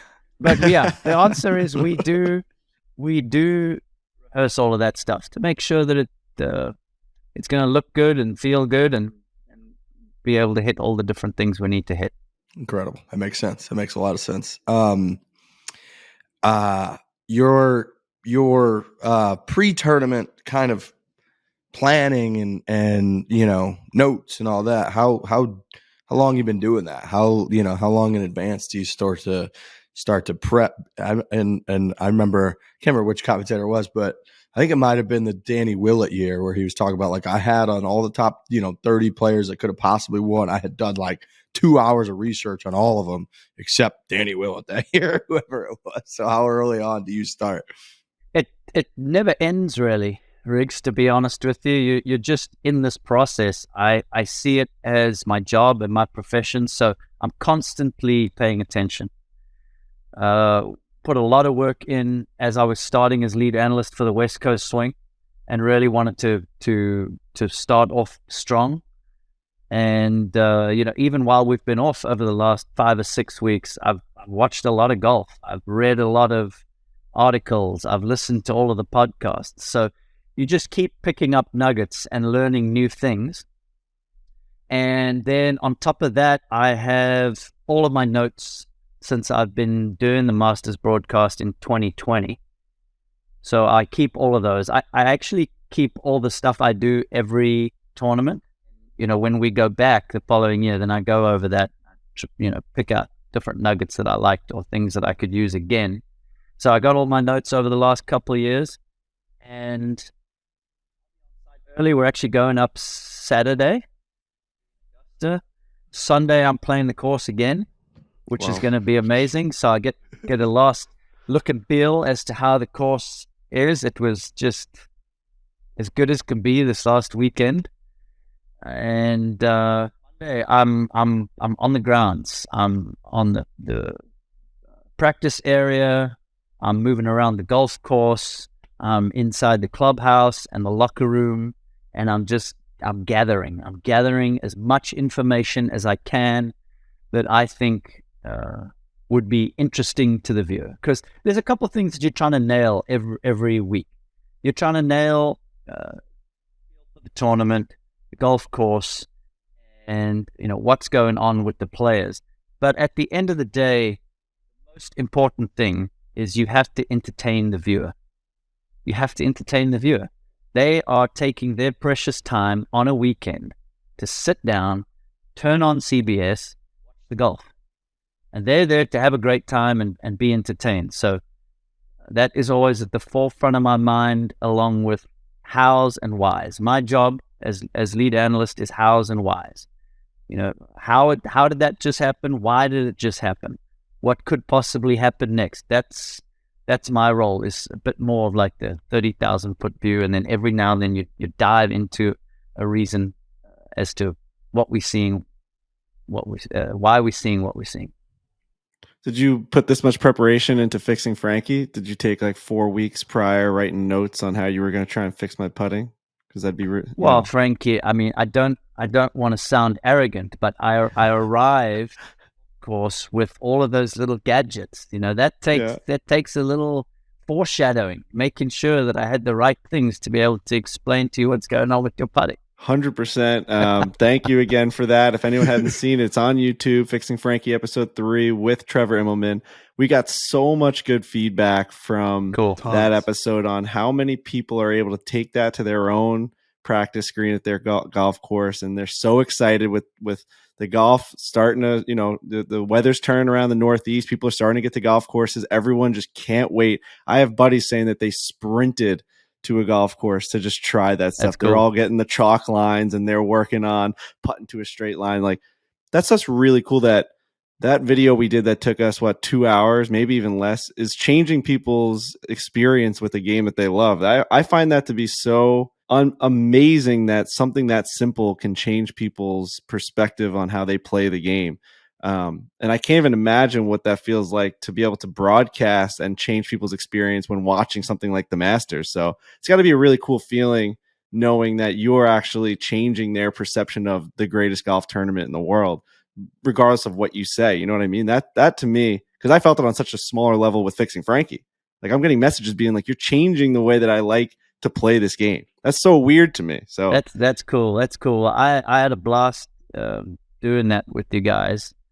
And I texted you immediately. I watched it. My son watched it first as soon as it came out at like 7:00 or whenever you guys put it out there. He went to his room and watched it on his phone, and he was like, "It's pretty good. It's pretty good." And then I watched it the next day, And I was really impressed. I thought you guys did a brilliant job putting it all together and making it feel so good. So I enjoyed watching it.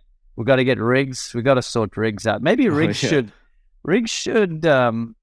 like use Took it a direct shot in that video. as some kind of direct meditation or something like it. You should fall asleep listening to that episode, Riggs. Like have your earpods in and just try and get it in there somehow. Just absorb it somehow. It's like the war tapes that Tiger listened to when he was a kid. Yeah, you gotta falling asleep. Fix the putting. So here's the issue that I run into is that, and these guys I think would attest to this, is that when we play golf, I think I'm a pretty fucking good putter. Yeah, he's the best putter in the group. It's like the Zalatoris thing. So I get all these messages, and then what happens then is like when I'm out doing a video or whatever, I get in my mind of like, okay, everybody tells me this sucks. Trevor Immelman tells me it sucks, so it must suck. So I'm going to try to fix it. When in reality, it seems crazy to me because when I play matches, even like my buddies, it's like they just always consider me that like inside 6-8 feet, they're like, yeah, he pretty much always makes it. So it's like, why am I so I'm in this weird spot with that where it might look like shit, but I make a lot of putts, I feel like. You've done enough daily nines to where you get so much practice that you're just starting to get better. I mean, I think it's really cool. And the other thing is, what's fascinating is your bad putting stroke is one of the things that has made you famous. There's no point in changing it now. You got to keep rolling with this thing. Although Keegan Bradley said on the last episode that he found he's not the best putter, and he talks about it. He's like he struggled with it. He's trying to get back. But putted better this season. Right. And he was saying that like putting to that straight line or just getting to your target, doesn't matter how you get there. As long as you get it to that target, he's finding mentally, like you see Zalatoris, you see all these guys, they'll come as long as it's consistent. Who cares about the actual path, he was saying in his mind, where it's like, let me just get it to the right spot, which I found interesting. Like, let's just get this ball to the right spot as opposed to to Riggs's point, who cares how it gets there? I was really struggling with the point, which, man, now that you gave me all that stuff to work on, it's like I finally, like, it's like getting LASIK or something, or like putting on glasses for the first time. I can finally read a green. It's truly incredible. Like once you get that new tip, so simple too. Bob Rotella, who I worked with for a long time, and he is just a legend of a man. He always used to say to me, "You got to give up control to gain control in golf," and that's that sort of freeing mindset that you reference there with what Keegan said. You eventually get to a point to where you're just like, you know what, I'm just going to start it on this line. I don't care how it looks, and he absolutely is putting better. But I have rigged. If you are interested, why you take it back so far inside? Oh, so we may have to address that when you're ready. I think I know why I take it back inside as well. We're having a standoff. Well, go on. We got two guys who think they know. We do have a little bit of a standoff here. Well, Riggs, why don't you say why you think you take it back inside? And Trevor I think confirm. Immelman knows. I bet Trevor knows. I'm sure it's because of my eyes and my head position. You're right. And I was made fun of this forever, and it's fine. I deserve to be, but it's because my eyes and my right eye for my whole life has been, until I had surgery, and it's still not perfect, like a severely lazy eye. So my left eye has been so much more dominant that in order for my dominance in eyes, and obviously this matters a lot in golf and in skeet shooting, as I've discussed a lot on the show, but my left eye, in order for it to be basically more center and not feel like this, like when I'm like this or feel pretty straight, it literally feels like my head is like this, because my eyes for my whole life have been so used to compensating with one another, my left dominating my right, that over the ball and over putting, I stand like this, which promotes an inside out pass. So I've had people send me, like, I think Putters before, who's a guy on Instagram, sent me a bunch of videos like 3 or 4 years ago, being like, if you really want to straighten it out, you need to basically like not tilt, go like this. When I look down like that, it feels like I'm going to fall over, and it feels so insanely awkward. But on video, when I do that, I take it way straighter back and way straighter through. So that's my understanding of it, but I could be wrong. No, you've absolutely nailed it. That is exactly what I think. So you have a decision to make. You either just keep rolling with it, understanding your tendencies, and this is part of the thing that I went through with Frankie. So you go and hit 10 right to lefters from 10 feet, and you start to notice a pattern, and then you go to left to right, you start to notice a pattern, you go to straight, you start to notice a pattern, and then you work with that, and you understand your strengths and your weaknesses, and you understand, okay, well, I always miss left to right as low, so left to righter, whatever I think the break is, I'm just going to give it more because I know. That's literally what I do. Exactly. That's like exactly what I do. Yeah. So that's right. When I have right to left putts, I always play way straighter because I know that I come inside, cut across it, and hit my putts with like a fraction of cut spin. And I know on my left to righters, especially shorter ones where you have to hit it with such a softer stroke generally, that I will play, if I think it's a ball outside left, I'll play it a little bit more than a ball and just trust that it's going to kind of cut in there, which is not the most comfortable feeling in the world, but that's literally what you just described is exactly what I do. Well, you sound like you understand it so well that I think I'm going to have to stop making fun of you.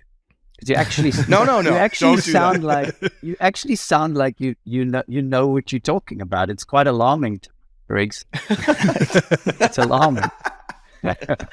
Again, I think like I usually make a pretty good amount of putts, so it's this weird like dichotomy for me in my life. And my buddies talk about this all the time. They're like, "We've been playing with you for 20 years, whatever the hell it's been.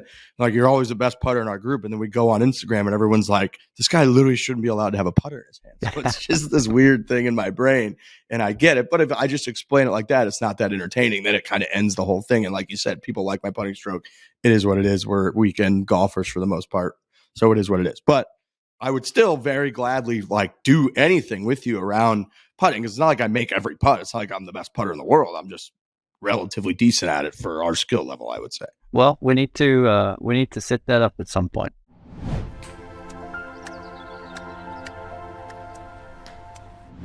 The golf capital of the world, Myrtle Beach, South Carolina, plays host to more than 3 million rounds per year. You should be part of that number. Caledonia Golf and Fish Club, True Blue Golf Club are Myrtle Beach's highest ranked golf courses, and they are must plays. Both are ranked inside America's top 100 courses you can play and located within just minutes of each other. This is where we also got the bikes when we did the video series that we put out last year, the little motorcycles basically that you rip around in on the course. Hard to have much more fun than you can have. Mike Strantz, all of that, what you hear about at Tobacco Road, they're the same. They're the same architect.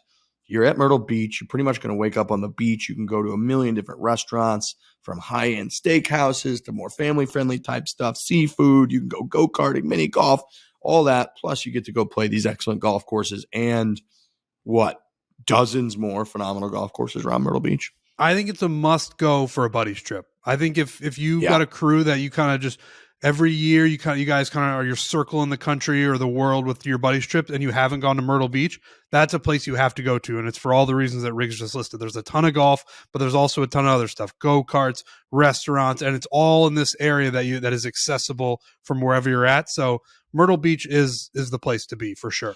They got on-site lodging options featuring golf course condos, villas at Caledonia and True Blue. Planning a trip is a breeze when you visit CaledoniaGolfVacations.com. They got a great clubhouse at True Blue as well in Caledonia. So after you're done, you can hang on the back decks, wager a few maybe bucks or two on the groups that are finishing up their rounds, have a great time, maybe a cocktail or two. Myrtle Beach been named America's favorite buddies trip destination, like Trent was just talking about, for good reason. You cannot get a better value in travel golf than Myrtle Beach. So visit CaledoniaGolfVacations.com to book your tee times, plan a stay and play package, and to get more information about 2 of America's top 100 golf courses.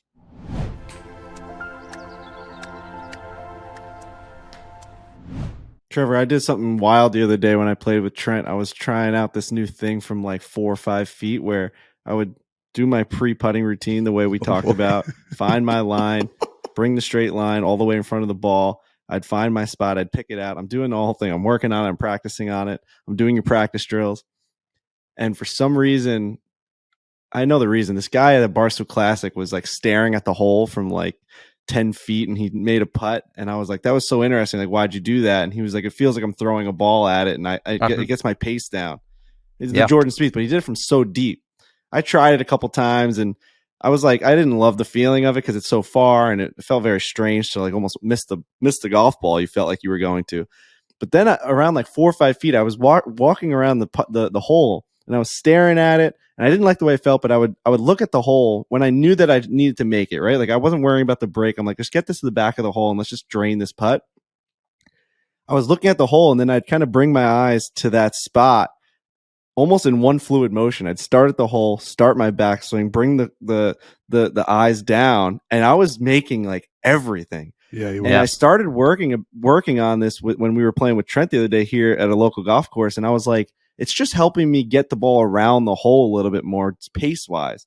I'm still working on the line the way that you told me to. I'm still picking out that point, but kind of looking at the very last second at the hole is giving my brain something like that's how far that is. Yeah, I don't know if that's kind of throwing me off. Like, would you say I should stop trying that? I mean, I know it's kind of like okay. I love it. I was nervous to tell you. It's kind of like a basketball player, like a shooter in basketball. You know, as they catch it, they have an understanding of where the hoop is as they're moving around. It's part of their genius. But as they catch it, I mean, they're looking up and letting go all in one motion. It's so athletic and so fun to watch. I kind of like that for you because it takes that split second away where tension could creep in. Totally. You could start paying attention to thought. Basically, what you want to get to is you don't pay attention to any of the stuff that could come into your mind. You're just like, okay, there's the hole. That feels good. Boom. Go. And it's almost like my brain is allowing me to square it up more because it's like, wait, no, that's where it is. Like almost as I take it back, then once I go to the ball and I'm standing over it the way that we worked on, it's so straight that I'm like, oh, now I know where that hole is. Like the last thing I saw when I looked up, I can visualize exactly where it is.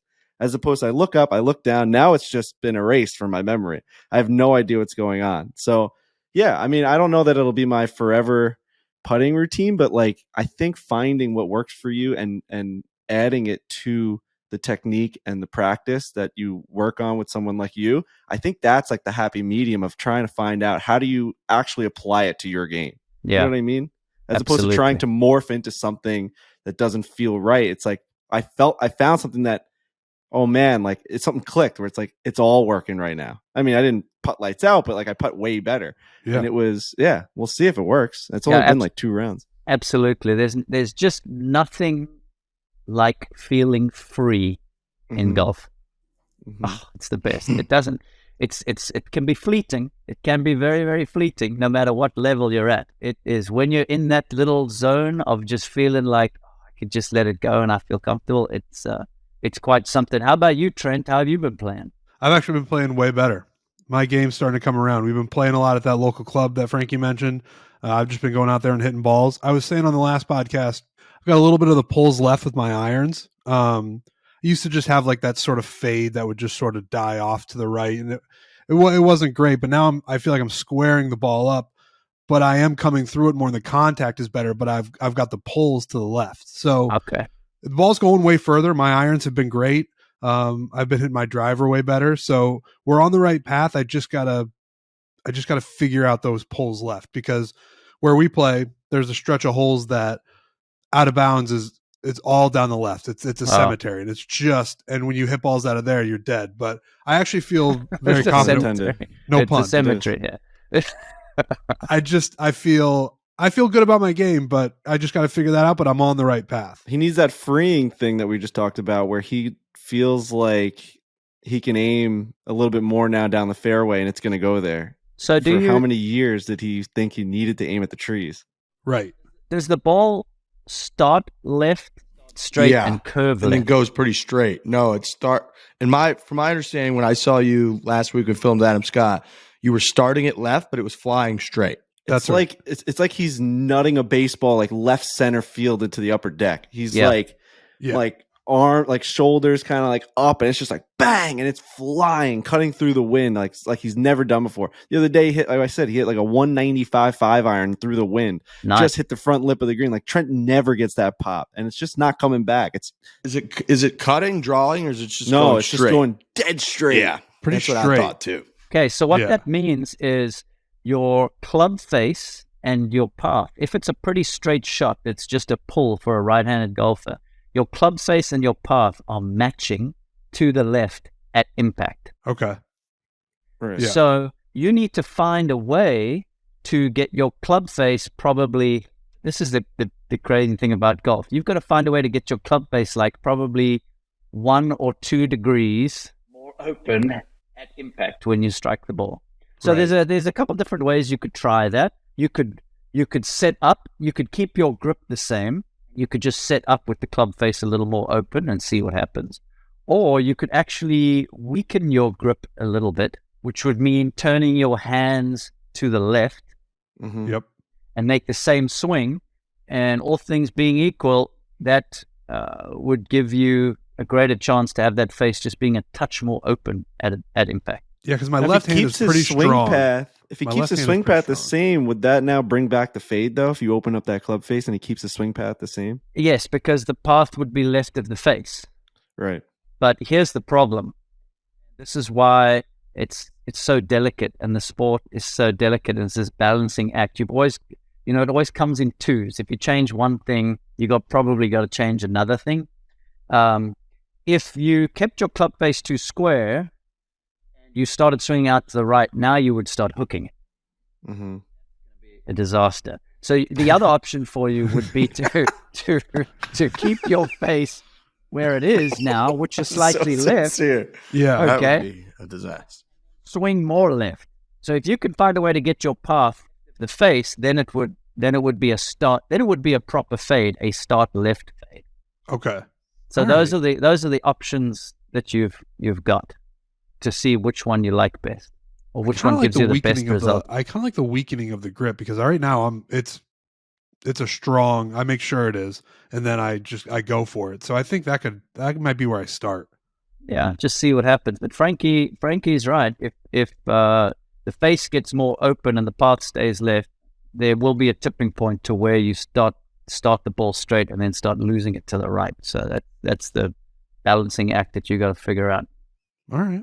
I'm excited to find out, though. It is fun to watch him. I mean, we've obviously done breaking 100, breaking 90. There's been all this talk. It's dominated our mentions on Twitter and Instagram when we're rolling with these videos, but like everyone wants him to get better. And you really see how much of an improvement it's been. Sure, we play a ton of golf. Sure, we have the best access to Trevor Immelman's and all the equipment. We get all that. But at some point, the game is freaking hard to go from he shot a 125, I think, on breaking 100, the first attempt.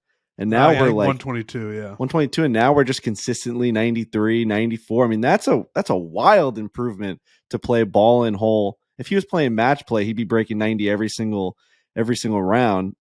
It's a tough ask to say you have to drop 20 strokes in a year, and he's doing it. So it's been fun to see how much of an improvement it is, where now we're like, oh, he's hitting it too well to the left. How do we now tweak that? Yeah. And you see it. It's like you can sculpt this guy. It's amazing. That's cool. He's coachable. Yeah. He's coachable. He is coachable. Frankie's really coachable. Watching that video, Frankie's more coachable than I am, for sure. But I got a little bit of that, yeah. That's cool. Keep at it, man. Keep at it. The last time you went for it, you had the best golfers in the world giving you a good luck message before you went out there. Awesome. How do you like that? That was incredible. Frankie put that together. I had no idea. And then right before we stepped to the first tee, it's like, here's some of the greatest golfers who have ever lived. They're rooting you on. It's like, holy shit. Okay. Freddie Couples was like, if you don't break 90, rinse me off your list. I don't want to hear from these guys again if you can't break 90 today. There's my number. Then I made an 8 on 1.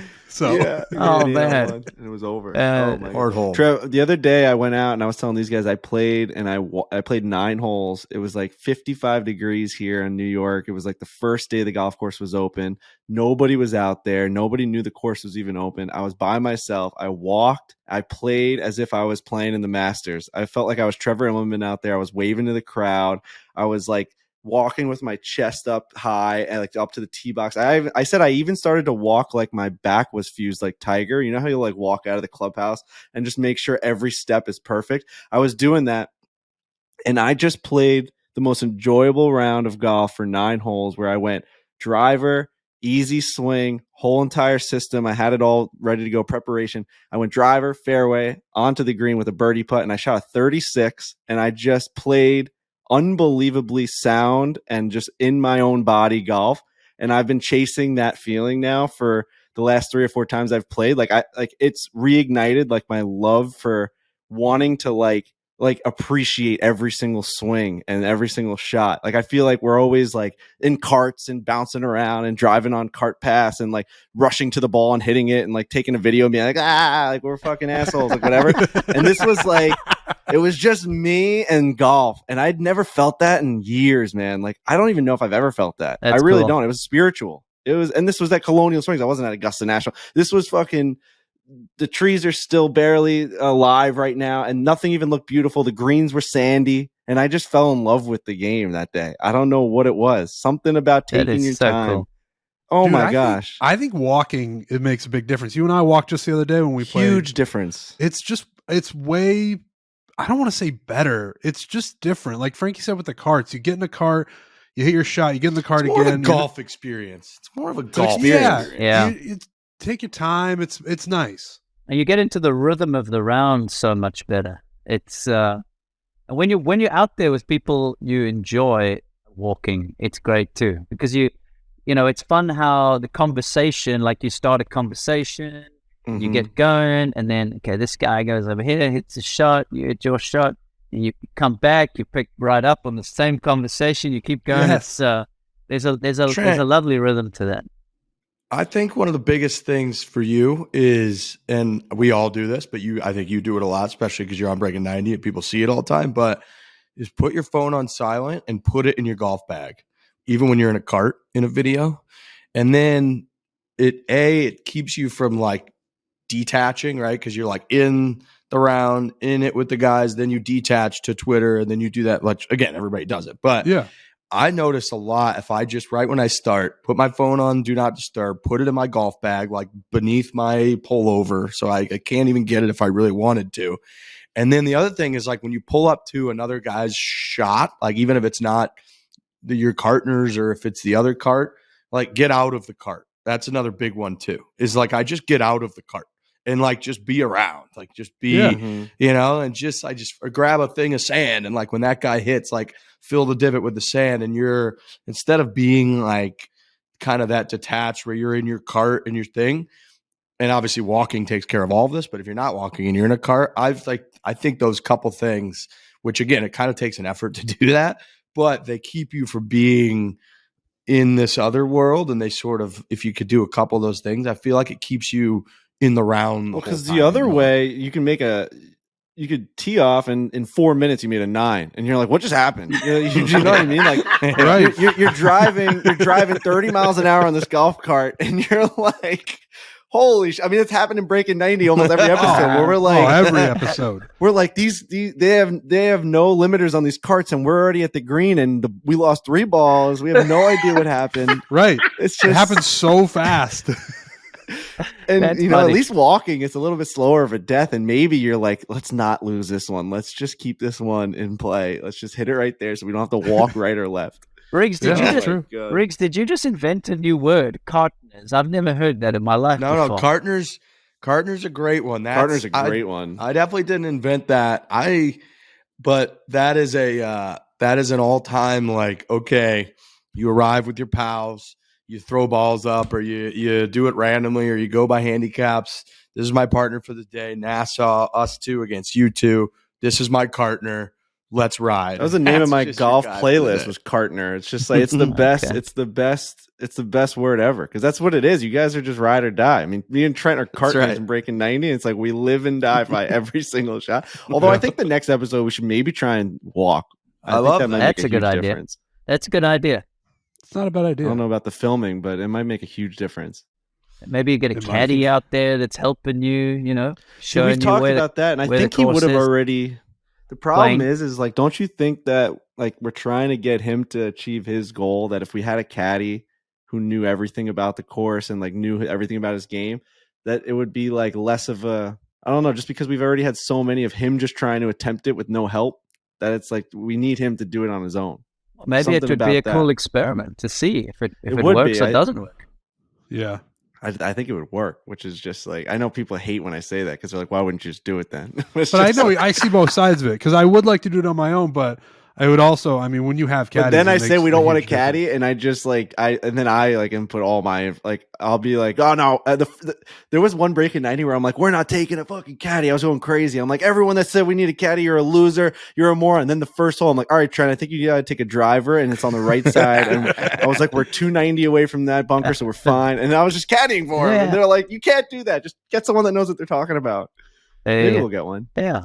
Who knows what'll happen? You guys are kind of inspiring me to want to. I mean, Arizona might be the most cart place in the world. Yeah. Everybody carts everywhere.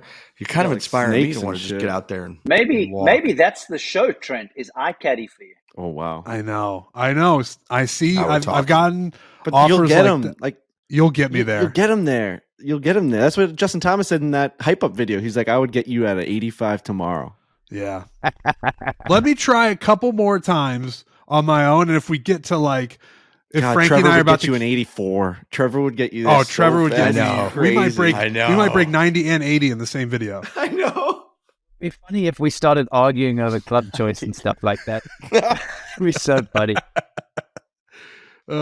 I want to hit the driver. No, Trent, you're just gonna take the 4-iron and hit it down the.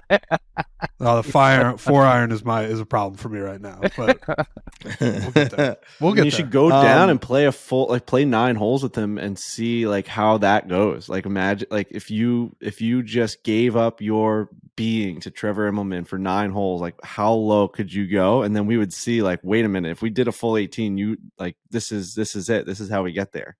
True. That'd be a fun little experiment. I'm thinking Zurich Classic week. I think that's our time to do it. Are you guys going to be back there this year? Oh, yeah, we are going to be there. We'll be there. We're going to be back there. That's a week for you that's not as crazy, I imagine, as Masters Week, obviously. I'll be there for sure. Oh, that'd be fun.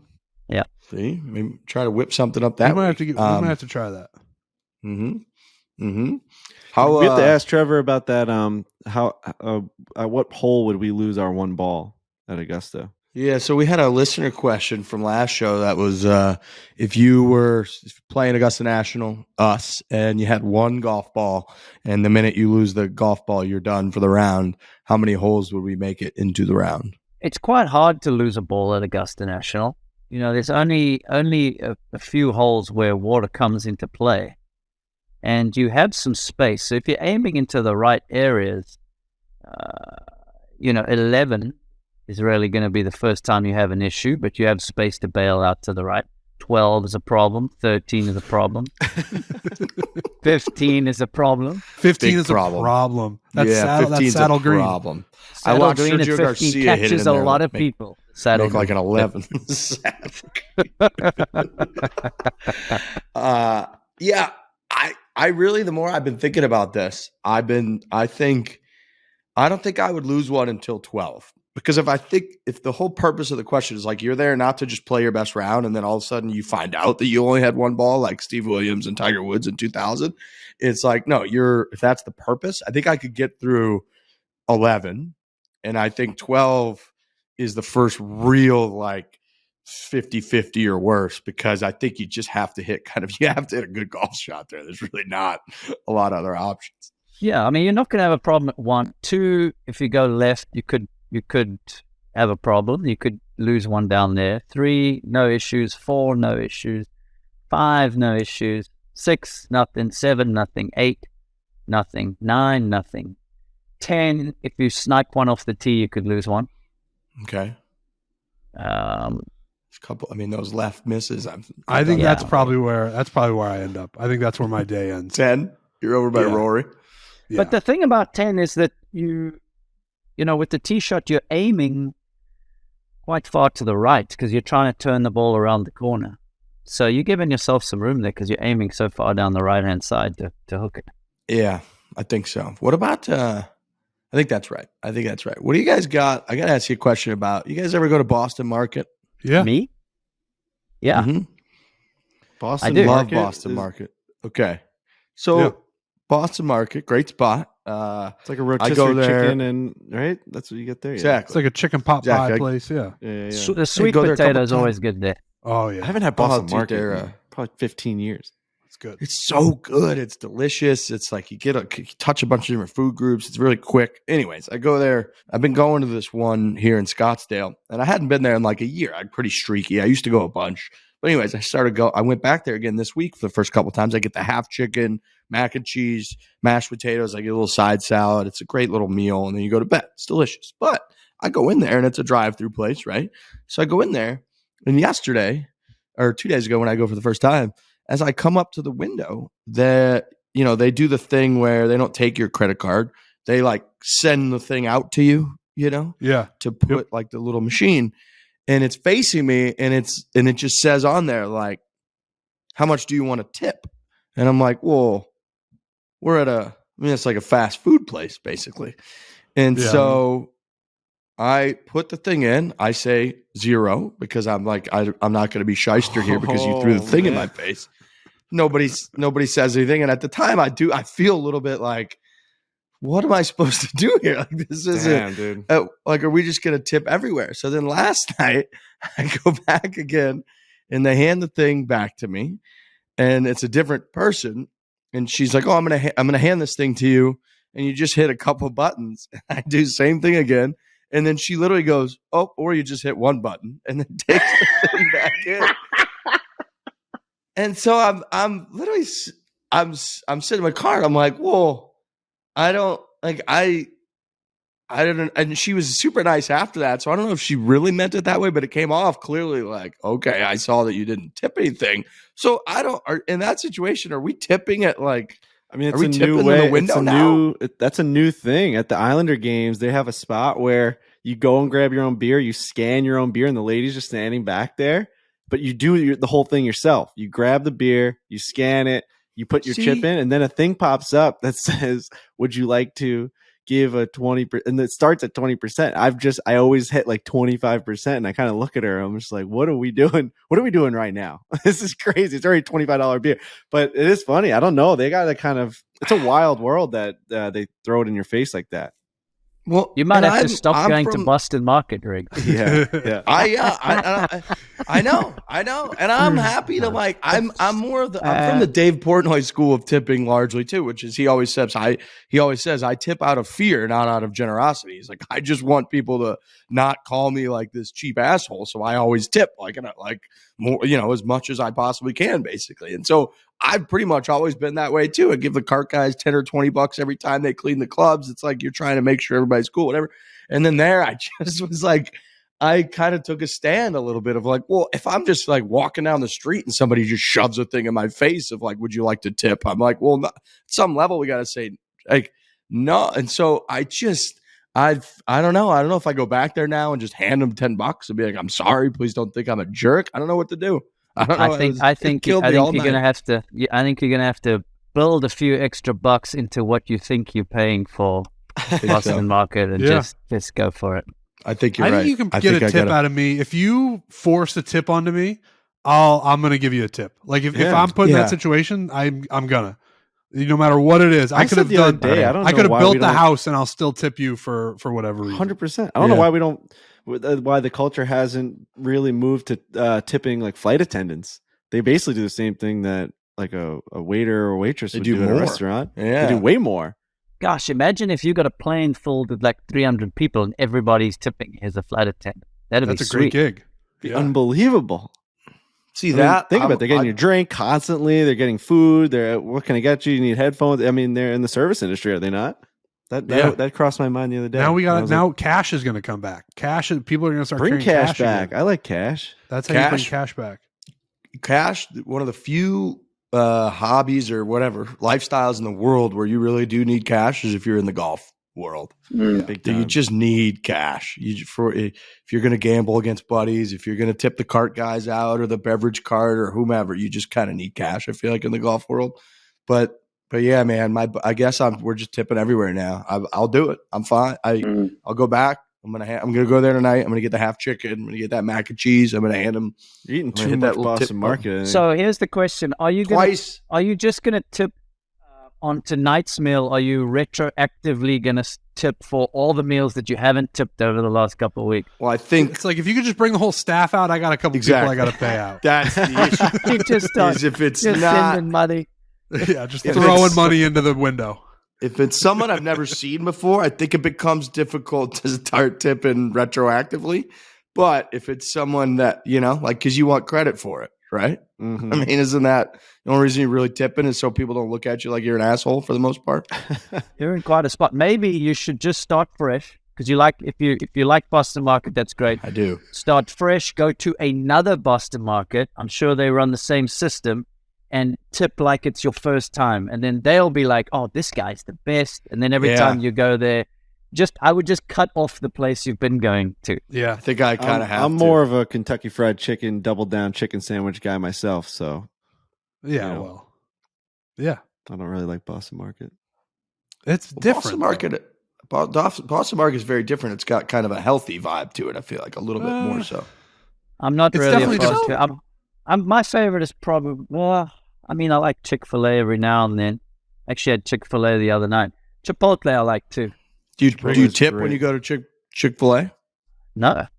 The option what I'm saying. What's the difference? We're driving through the window. What's the difference? I'm going to get Chipotle right now. Just because somebody shoved the thing in my face now. It's like it was weird, man. It didn't settle the right way with me. Just shove that thing in your car. She put it into my car, basically. I think Trevor's right. That's you can't go to that restaurant anymore. That's no, man. All right. You got to turn the page there, Riggs. Saturday.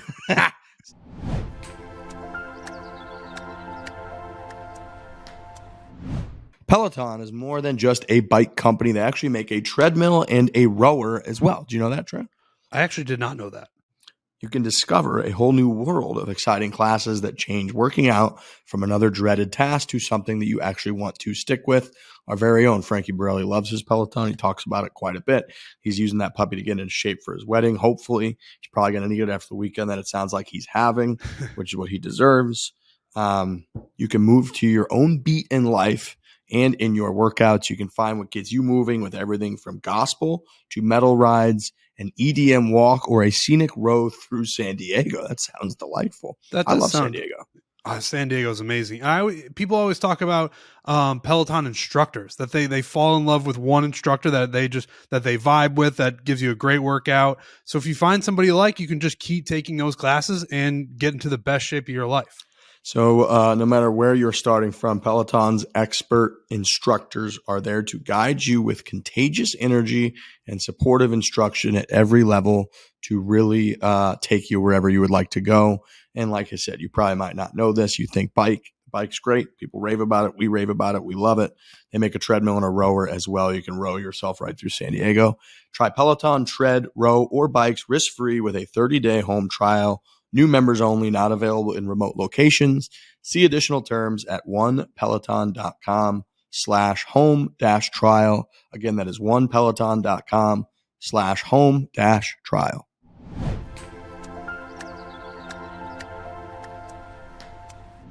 Saturday, you're up to Augusta. That's so exciting. That's very exciting. It's great. I cannot wait. I have a lot of memories there. I have so much respect for the place and the tournament and everything around it. It's a massive part of my life. Cannot wait. Every time I get to go, there's like the first time. It's like the first time. And we got a show that we did at CBS called 13 Green Jackets. It's gonna be shown the hour before the final round coverage next Sunday. Trailer's actually coming out today. It's me spending time and interviewing Tiger, Jack, and Scotty Scheffler. Wow. And who? Yeah. Just a couple guys Woods? You may have heard of. And that's so cool. It's I went back there. That was part of the reason I went up this last weekend, was for us to just put the finishing touches on some things in and around the clubhouse, and just driving down Magnolia Lane, talking about it, and having all of these memories flood back from the first time I went to the first time I took my children, to seeing my children grow up at the Masters, and watching me play and caddying in the par 3, and now coming as I'm been doing the TV. It's such a huge part of my life. It's the best. Wow. So cool. But check out that show. That show's going to be cool. You know, obviously you've got the world number one and the defending champion, Scotty Scheffler, but you don't often get Tiger and Jack in the same room. And so it was a thrill for me to be able to be a part of that. 13 green cheeseburger sliders or what? 13 green jackets, because that's the number that we've all won together. Obviously, two of those guys have won the majority of them. You're still part of that. You know, they have 11, and then Scotty and I have one apiece, but still, it adds up to 13. That's a good group to include yourself in. Would have been called 12 green jackets without you, so, I mean. Right. You ready to eat some chicken cheeseburger sliders or what? That menu looks great to me. I like spicy food, so sounds to me like it's going to be pretty good. Hard to have a bad meal at the Champions Dinner. It'll be spicy, all right. It'll be spicy, all right. I'm excited. I'm excited to hear about everything that has to do with that. That's got to be the most famous dinner in the world that's coming up. I mean, I don't know another dinner that has more hype. It's always the most famous dinner, but this year in particular, you know, there's some differing opinions in the room, I guess. Yeah. Look, the pro sport has been divided for a couple of years. You got guys on both sides that have different opinions. You just have to see how all of that plays out. It remains to be seen. But for me, you know, I just keep coming back to like this. We're there for a couple of reasons. We're there to celebrate the guys that have won that tournament, and we're there to celebrate Scotty Scheffler, who's the defending champion and who had such an amazing performance there to win last year. So I just keep, you know, the other stuff is just noise. I keep falling back to that this is Scotty Scheffler's evening, and he's coming in there defending champion, world number one, and he deserves all the respect in the world. That's what your pal Adam Scott told us last week too. He was like, this that whole night's pretty much about Scotty Scheffler, and I expect it to be that way, like it always is. Yeah, both Scotty, but Adam Scott in this case, one of the coolest guys, isn't he? He had the nicest things to say about you. You guys traveled the world together. Called you a child prodigy. Yeah, he growing did. up. That they kind of all looked at you as like, how the hell are we going to beat that guy? That's why we were talking about the casual golf up top, because I was thinking about Adam Scott and what he said about how when they ran into Trevor Immelman, he was the guy who was always trying to be the most professional, and he always was, and he was always practicing and always doing this. So I was wondering how that new life of casual golf has gone, because Adam Scott did say you were the guy that everybody looked at like, that's the right way to do it. Yeah. So maybe that is part of my problem, is I've always been invested in every single little thing that I'm doing. And so now just to have golf with all of that history, just to have golf as like an enjoyment outlet is something I'm not familiar with. It's like I'm learning a new skill, really, is to just be able to go out there and let go and laugh at bad shots, laugh at, making big scores and hitting balls in the water and stuff like that. I've just never really been wired that way. So it's a new skill that it's a goal of mine to learn for sure, because it's such a great sport. It's just the absolute best. You know, with the last few, half an hour or 45 minutes or so, that's what we've been talking about. I've been talking about all of our different games. Frankie with the putting, and Trent has got the pulls, and we're trying to figure out how we can get this sorted so that you can go out there and have a personal best. And Riggs explaining his eye line. I mean, we're all going through, we're all on the spectrum of, Rory McIlroy and Scotty Scheffler on one end, and we're somewhere on the spectrum to the worst golfer on this side, and we're all just trying to get better, no matter who we are. It's just a fascinating sport like that. So, it's my goal to be able to go out there, because so often I get invited by people to go play these amazing golf courses. And at times it's been like, then I got to start practicing, and I got to be able to play it at a certain level. And I want to be able to get rid of all of that and just going, I want to come with you and play such and such. We're going to have a blast. I can't wait, and not even care what I shoot or how I hit it off the first tee. That for me is a goal for sure. I love it. Well, if you're trying to find, a crew to talk to about just hitting the water and being fine with it. I think you're on it's the like right they say show, when you go pal. to like when you go to a bar with like a bunch of ugly dudes, you look better. Like you just by like process of elimination. So if you just constantly golf with us, you'll always be the best golfer in the group. For sure. You'll never have any sort of doubts about your game. You're gonna win 1,000,000 matches. Yeah, but wherever you guys are around, there's cameras following, so then all this stuff will be documented. That's true. That is true. All right, Trevor. Have a great week at Masters Week. I'm gonna listen back and watch back actually your intro to this entire show, and you might have given me more Masters hype and excitement than I could have possibly imagined having. So I'm so excited for Masters Week 2023. You're as big a part of it as anybody. So for you to take this much time, chit chat with us, always pretty surreal for us. So we very much appreciate it. No problem, guys. I'm as you know, a huge fan of all of you and the pod and all the stuff that you guys do. So blast for me to join you guys for a little while. Thank you, Trevor. Thanks, Appreciate Trevor. it as always. Thanks, Trevor. No probs. See you soon.